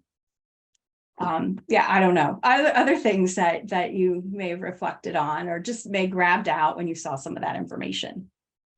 Actually, it's funny that you talk about the strong effect sizes, because we don't often see that in strategies or programs that we're looking at, in schools. We see good effect sizes and strong in some areas, but that's pretty darn strong compared to what we're used to looking at. And it's remarkably simple, because I know right now, post-COVID, a lot of districts are struggling. They're looking at new curriculums and looking at new cores and lots of money going out. But this is something that can be done relatively low cost.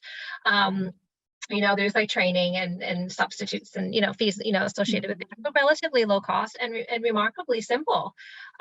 It's just, I wish it's of something we would start even earlier than the secondary level, because if it's a process students and teachers became more comfortable with in the intermediate middle school levels, I think by high school, it would be much more natural, I think, for the students.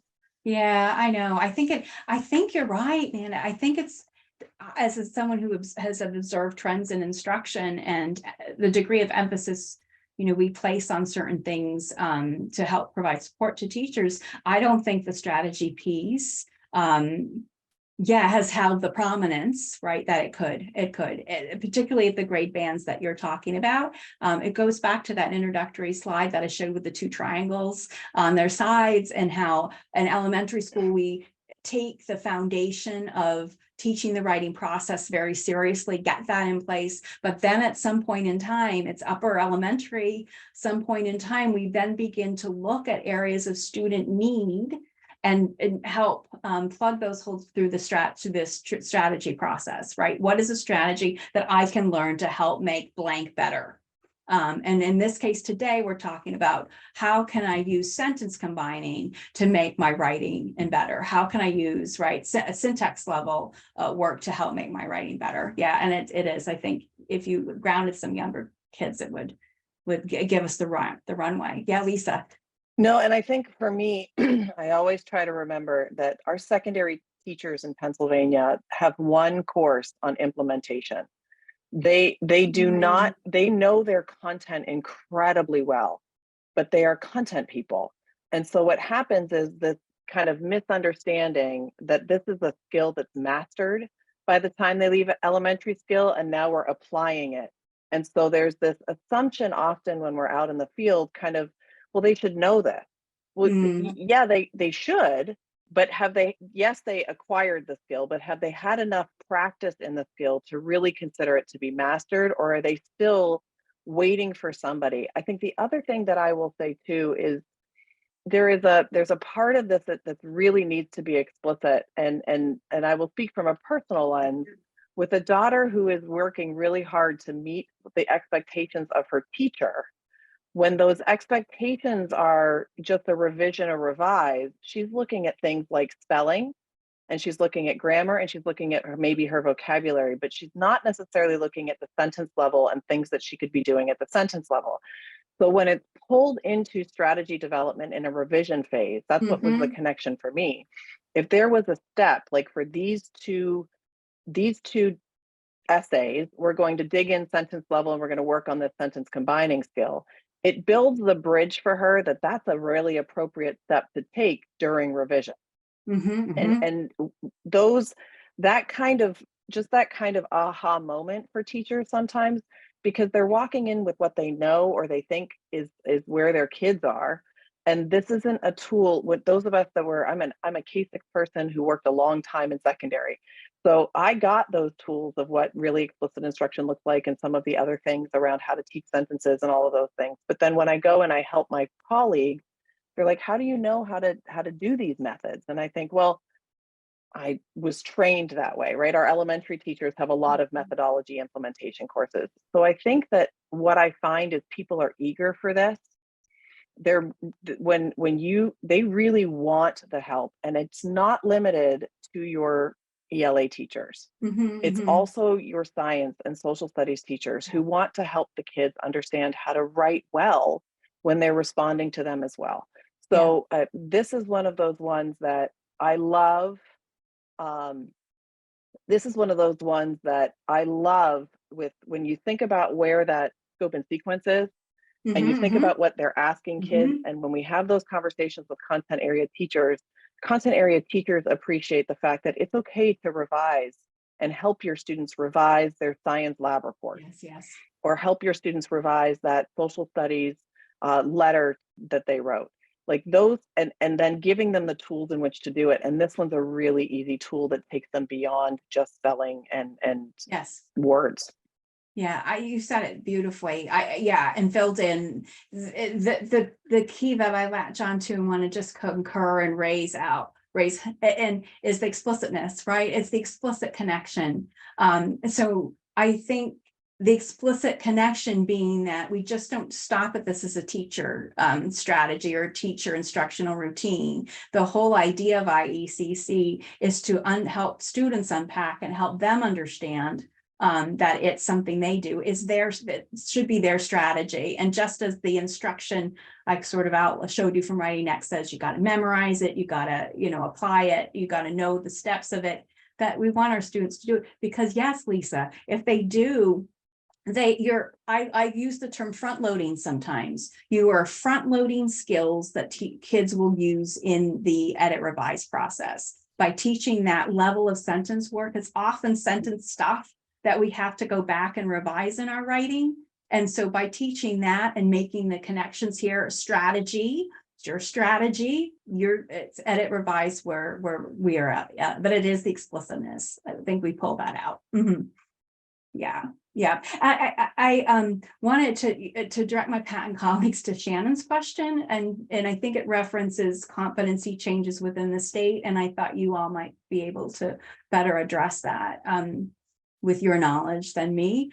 So we're talking about existing practices and where maybe things are heading for secondary instruction. Are there changes on the horizon, or what's shifting in the state?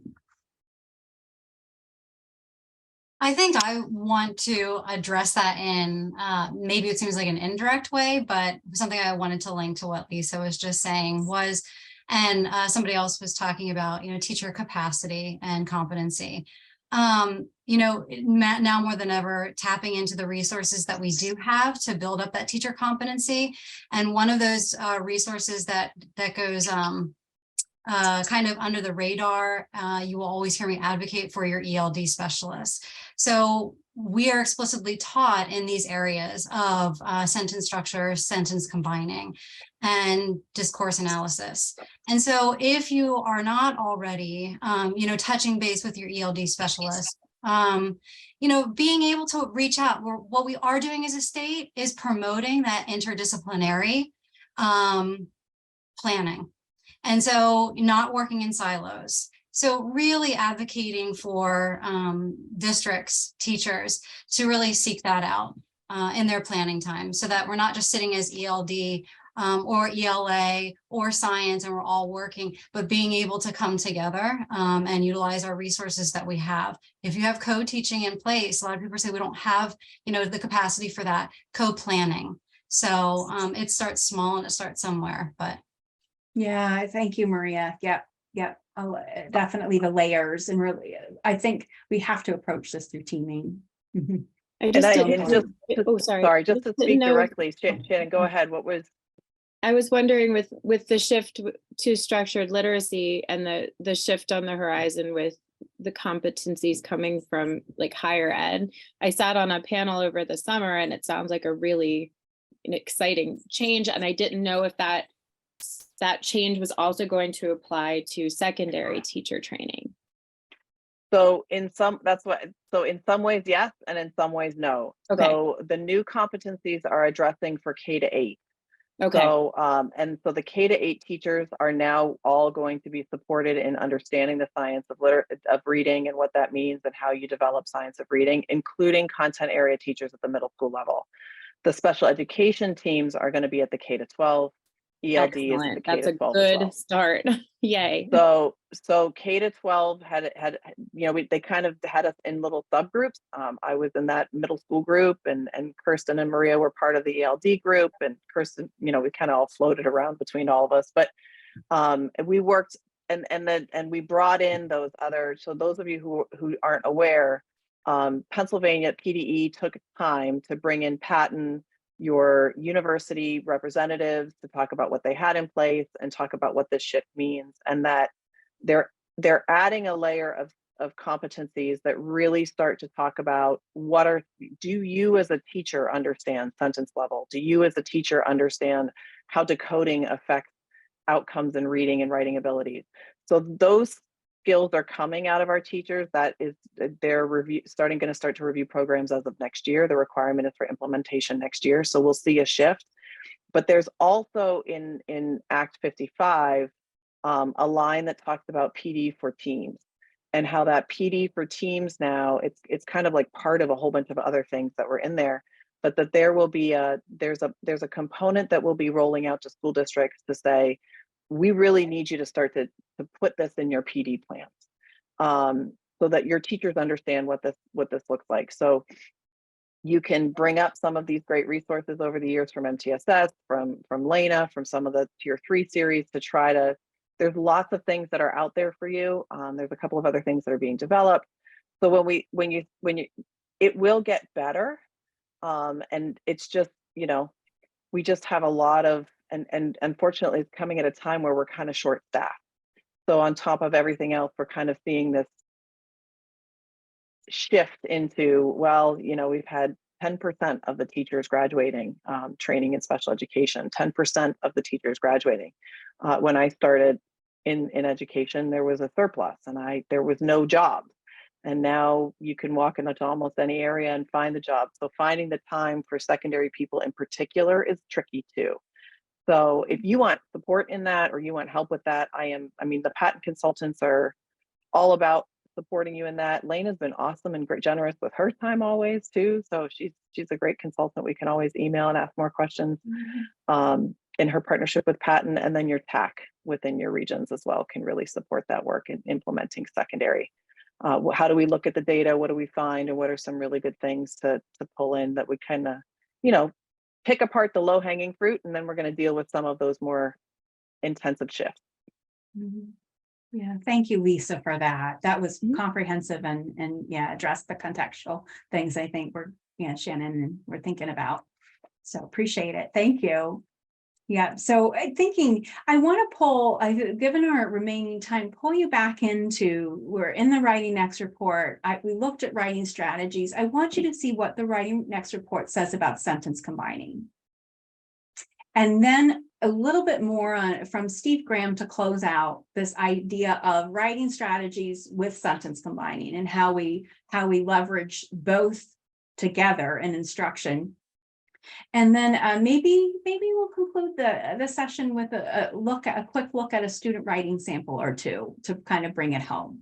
And then we'll since we've had this forum, maybe save a little time for question asking and processing at the end. So that's what I'm going to do. Bring you back into some sentence combining here. We just looked at this. I kind of like this. So if you're taking this content out the door and you're trying to do a PLC on writing instruction, taking either the Writing Next report, which is what I'm doing now, or the IS practice guides, you can use this framework for looking at the report element by element, right? Instructional element by instructional element. And so we did it with writing strategies. You can have a PLC session focused just on that element, and then discuss then how will I apply the writing strategy instruction to classroom implementation? What do I do with that? That implementation piece is then added. That's where you kind of go next with all this. So let's look at sentence combining. Same idea. I'm going to show you what the report says. I want you to get the gist, describe what they mean by sentence combining. How does it improve student writing? What's the effect size? Any examples that you know? And so right here is the Writing Next report. And it's actually just what you see here on your screen. Just what you see here on your screen. So I'm going to be quiet for a little bit, let you read what the Writing Next report says about sentence combining.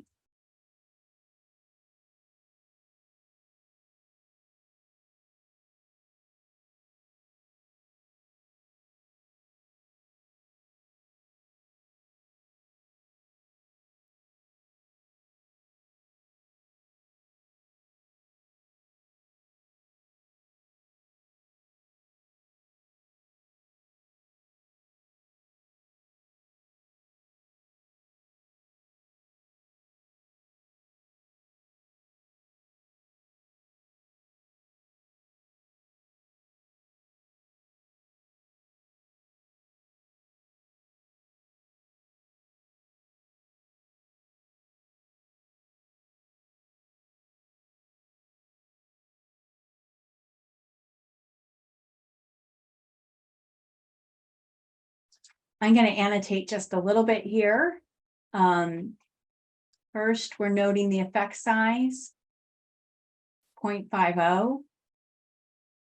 And then the description. It's essentially what we've been talking about, right? Teaching students to construct more complex and sophisticated sentences through exercises where you're combining two or more.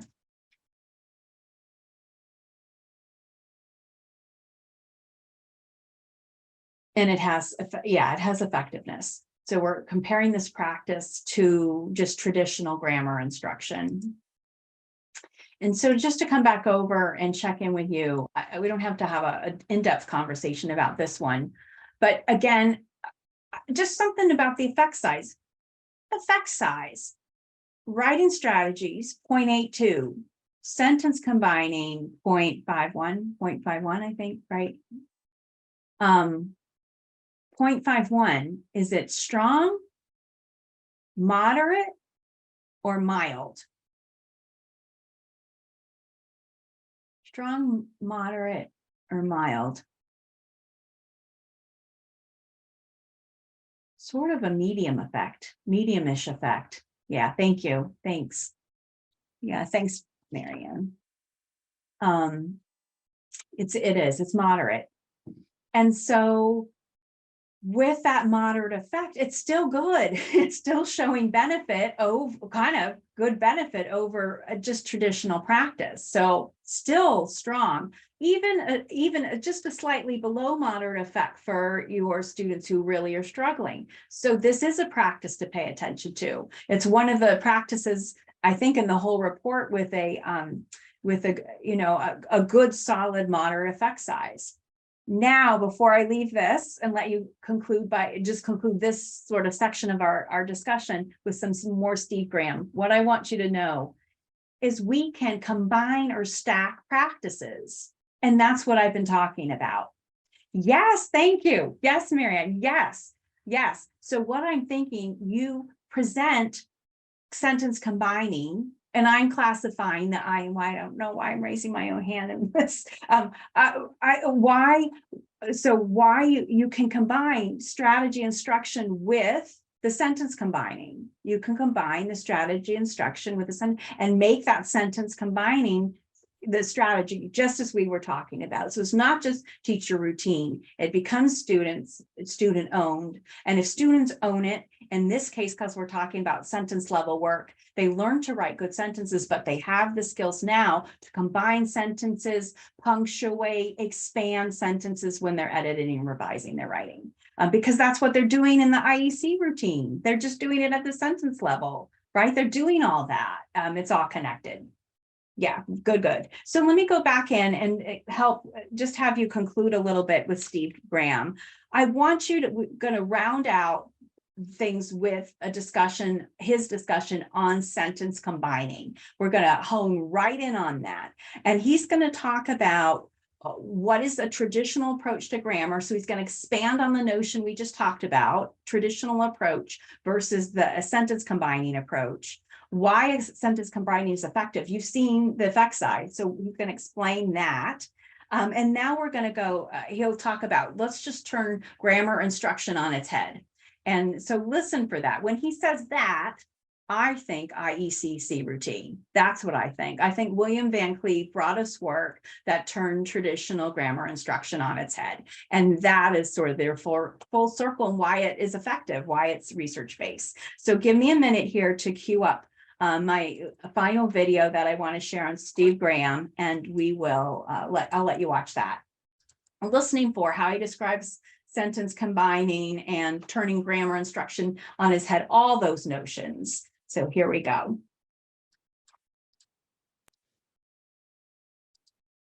The question about whether or not teachers teach grammar has bedeviled writing instructors for the last 100 years. We probably know as much about this particular aspect of writing as we know about anything else. If you were to ask me the traditional approach to teaching grammar, should we do it? The answer is no. So what does that traditional approach look like? Typically it involves going from definition to example. So we define what an adjective is, and then we ask kids to generate examples. Then what happens is we have them practice that skill in decontextualized situations, filling in the blank, picking the correct answer, and there's never any transfer over to their writing. So when you compare that approach to almost any other approach, the other approach is more effective. Now, I think there's two ways that we can deal with this. We don't want to ignore grammar altogether. So one of the ways is to use a procedure that's effective, like sentence combining. We have considerable evidence that when you teach kids to take small kernel sentences, model how to combine those into more complex sentences, work with them to help them do that until they get a handle on the skill, and then have them do it with others and then do it in their own writing, that has a positive effect both on the quality of their writing and the complexity syntactically of what they write. So it improves grammar, not only grammar but quality. The other approach, and this is a little bit more risky because we don't have a lot of research on this, is to turn grammar instruction, that traditional instruction, on its head. So think about what I said before, definition to example. Instead, we go from example and use that to establish the definition. So we might start off by giving all the describing words that we can for a dog that we have, or for something in the classroom, and we write all of those on the board. And then we have kids generate other describing words, and we say, you know what? Another word for describing words is adjective. So we know that kids know what the describing words are first, then we use those to define it. So I want to give an example of, another way that we can approach teaching grammar other than sentence combining is, in a sense, turn traditional grammar instruction on its head. Remember I said that the way traditional grammar instruction operates is that we go from definition to example to decontextualized practice. So we can swap or switch that over by starting with having kids generate examples to generate or develop a definition. So for example, if I want to work on adjectives, basically they're describing words. They describe person, places, and things.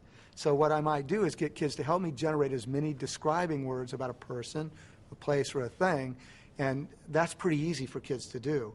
Then we'll move from that, once we're certain that they are able to generate those, to giving a definition. But that's only a small percentage of what we need to do, because that requires no application. So what I then might do as a teacher is give a small kernel sentence, dog bit mailman. And what I might say is, we really don't know a lot about this dog, and we know nothing about the mailman, so let's generate some describing words together that'll describe this dog. And so then what I might do is say, okay, we got all these words, I'm going to rewrite this sentence. The vicious, huge dog bit the cowering, running mailman. And so what we do is we give more description to that. And then we do more of those kinds of things together. Then kids do those together, and then they go back to their writing, and they look for places where they can add more description to it.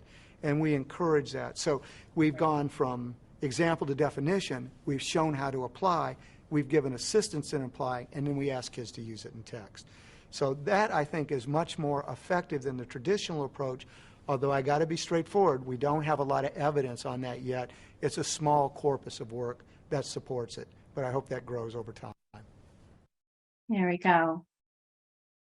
So let me come back over and get your impressions of that clip. I am very interested in how Steve Graham described traditional instruction as moving from definition to example. That was I have to admit, a new sort of framing way for me to think about traditional instruction. And that when you look at something like the IECC routine, you're looking at moving from examples, right, to definition. Kirsten, I love your point. Yeah, and thinking of our second language learners. Yeah, so we're moving from examples into definition, meaning that if we think about the IECC routine, you identify, which is kind of traditional grammar instruction, then you're getting into the levels of student use of writing, expand, combine, and create. If I were to study adjectives and as Steve Graham said, make a list first, and I am going to reference William Van Cleve and his list making, if any of you had seen his presentations. So that list making now can go into identify very concretely.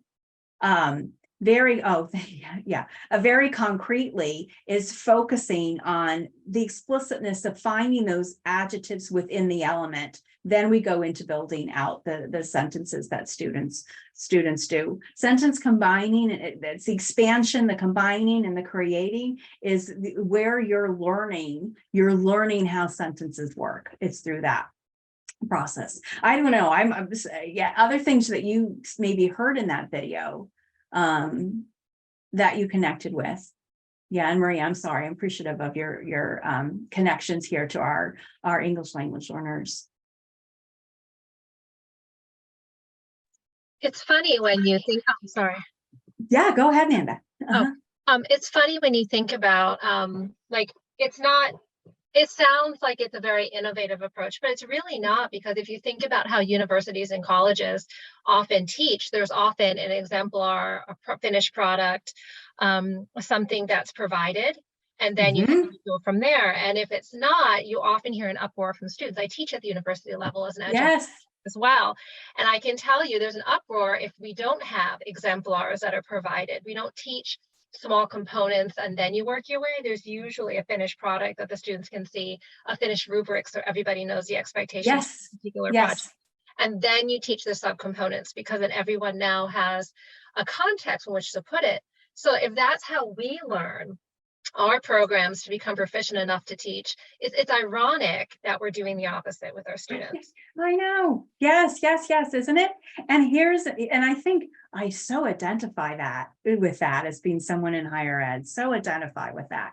Yes, and here's the case where we show the examples, the exemplar. Here's a list of great adjectives. And we talk about why they are. Now we're going to go into the identify phase. Now we're going to find those adjectives in a sentence, circle them, underline them. But we started with like, here are some interesting words. Here are some good adjectives. Now let's look at how they work in the sentence. These are model sentences for using adjectives. Now we're going to go and make our sentences more sophisticated by expanding them or combining them. And now you've really learned about all this and you're going to write your own sentence. Yes. It's such a great connection. Identify with that so strongly too. Perfect. Good. Anyway, I wanted just to close out with that sentence combining work. And so maybe for our last thing, let's take it to circle back to students. And so the whole purpose for us is to be able to look at student writing samples, to think about how we would score them. And then also consider what we might do in terms of intervention. So I'm going to just pick, I've got several in my PowerPoint. I'm going to go in right now and find one for you, for us. So you're probably sharing my slide deck view here. And let me go down to a couple of the writing samples that we can look at. Go up a little bit. Yes. So a couple of things as we get into this content. Whoops, sorry. Let me come out of that and go to the right slide. Apologize. Right here. So part of the way that we can just think ahead that we can score student writing samples is with a full rubric, right? We can score with the Smarter Ballot rubric, total all 3 domains on the rubric and get a total score. Another way we can use a rubric informally is to take out, say, the conventions domain and just look at the writing through that lens. And that is, in this case, if we look at Smarter Balance, we could look at that writing sample and see if the writing sample, if through the lens of conventions, was a 2, 1, or a 0. We're essentially giving it high, middle, or just missed the mark with scoring. One way to do it. With a range like that, though, you won't really be able to capture a lot of growth. So it absolutely does help you sort out the students who really have mastered conventions, students who are still emerging, and students who require probably some intensive intervention and focus work on conventions. So it's a great, easy, quick way to score, right? 2, 1, 0. Another way to approach it is to use a rubric score that just focuses on conventions. So I've expanded my score out a little bit in this case, and I could use a 4, 3, 2, 1. And we're looking at more like evident control, meaning pretty much mastered control. I have a good, sufficient control. That's probably a good, 2 is more limited and 1 is very minimal. So it depends on how you are wanting to score something, which direction you would go. For the purpose of making it easy for us, let's use a 2, a 1, or 0 on this, scoring it for conventions. And I'll just give you some time to read the student writing sample. Just do your best with it. Note what you see about word use, syntax, conventions. In the chat, I'll ask you if you would score it as a 2, 1, or 0. And then also, for those of you who attended part 1, my challenge would be, what measurable component would you want to score here? That'd be my challenge question. But just get a sense of student writing. What are you seeing? And then we'll talk about what you think we should do about it.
So I'll come talk a little bit with you, but also I can bring that writing sample up again if we want to look at it there. So first, in the chat, would you score that? I got a response already from Mary Ann, but others, a 0, 1, or 2 for conventions.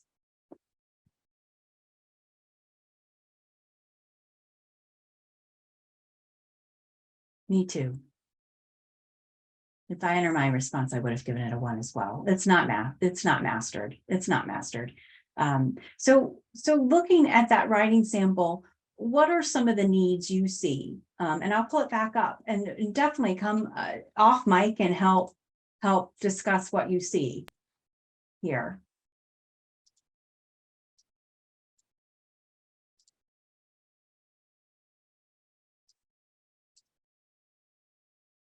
And I will get ready to annotate.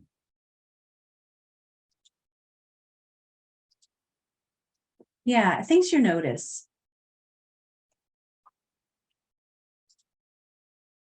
Yeah, for complete thoughts and sentences, subject and verb. I think, thank you, Shannon, that is absolutely central. absolutely central and common use. So yes, exactly. And we have in school our clothes, something what we are, our clothes symbolize. So there's also some spelling stuff, but I agree. It really is working on the editing complete thoughts and looking at subject and predicate. That's it. And so you now have your direction for instruction to go in that direction. And I would use the IECC routine at the level of subject and predicate, basic subject and predicate related to that.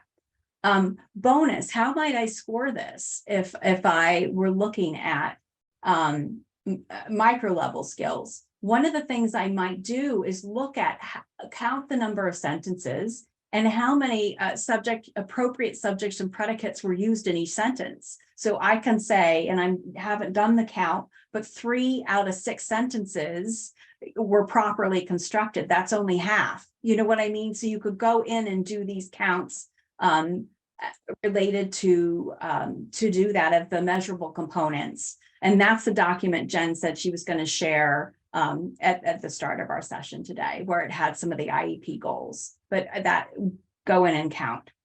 So perfect. So in your packet, just so you know, there's a lot of these discussion elements where we have, I've inserted lots of examples for kids, or excuse me, for you all to process. You can see some just by visual inspection are far more complex and far more meaty than the sample that we just talked about. But that would be something you could do in a PLC group with your own student writing samples, and then take the strategy checklist that we used in session 1 and apply it. So IECC routine probably always, and then maybe supporting your instruction with some skill builders as appropriate, whether you're looking at syntax or or sentence structure, vocabulary or sentence structure, or the mechanics piece. So good. I'm going to just go through here and kind of wrap up with some big ideas. And then we'll pause for questions. So where I want to end is this. I set a theme I wanted you to carry through our conversation, our informal conversation today, was how do you get sentence level work into composition? And how do you get that sentence level work to bridge overall comprehension?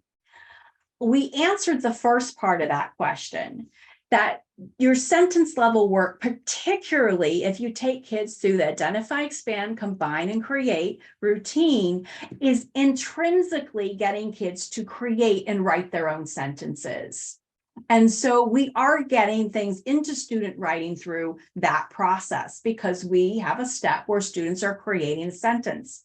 I also said by looking at the research and optimizing the strategy instruction approach, we can take the IECC routine and put it in the context of strategy instruction and front load the kind of work that students do in the edit revise process. So again, we're taking it to student writing.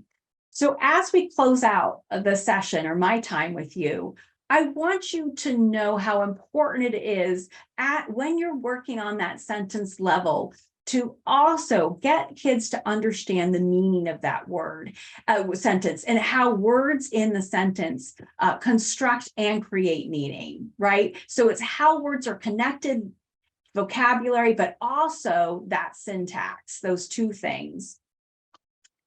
And we are looking for students how words work and how those words in a sentence work. And when you understand the anatomy, the composition of a sentence, you are developing comprehension skills. Comprehension skills begin at word level. They have to be applied to the sentence level, and then overarching sentences, connected to sentences, applies to a larger text level, right? I won't play this, but my ending slide, or one of my ending slides, is for those of you who are in ELA classrooms and work with students. One of the things I think that's fun to play with in literature is looking at first and last lines of a story or text or literature composition. What is the first sentence? What is the last sentence?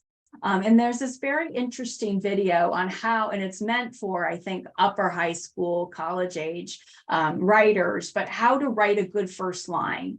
And it's all about how that sentence conveys a story in and of itself that predicts to the reader what the passage will be about. It's fascinating. And so just as a little fun to elevate this content, since we're so entrenched at the micro foundational level, don't forget you can have fun with sentences, and this idea of working with first and last lines is a way to target and help connect what students are doing to their overall composition or higher level. And so finally, I'm going to conclude with you just on a couple notes on composition. That central question I mentioned to you, how can you help your students apply sentence writing skills to their composition writing? Using this problem solving structure, this continuous improving process to do it. And we did that today a little bit informally. What's the problem? We met Michael. We talked about the student simulation you did for writing to ground us in all the difficulty students face with micro level skills and how much they impact macro skills. We talked about what are we going to do, and we used that PLC-like framework and research lens to unpack that. And now I'm entrusting it in your hands to go forth and take the work and use it and take all this content with you and do it well and enjoy it to the extent you can. So I am beyond appreciative of your time today. We set this session up to have teams present.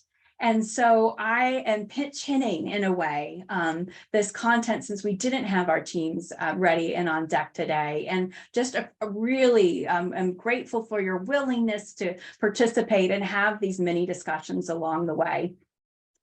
For me, I'm going to continue my series with Pat. We're going to look at core strategy instruction. And as I shared, we'll structure things the same way. A very traditional webinar format for part 1, and then something like this, or hopefully team presentations for part 2. So I will look forward for those of you continuing the journey in November. But for now, I'll pause for questions, any debriefing you all want to do, and also turn it to my patent colleagues who can guide us to closure as well. So pause here and just see if there's potential questions.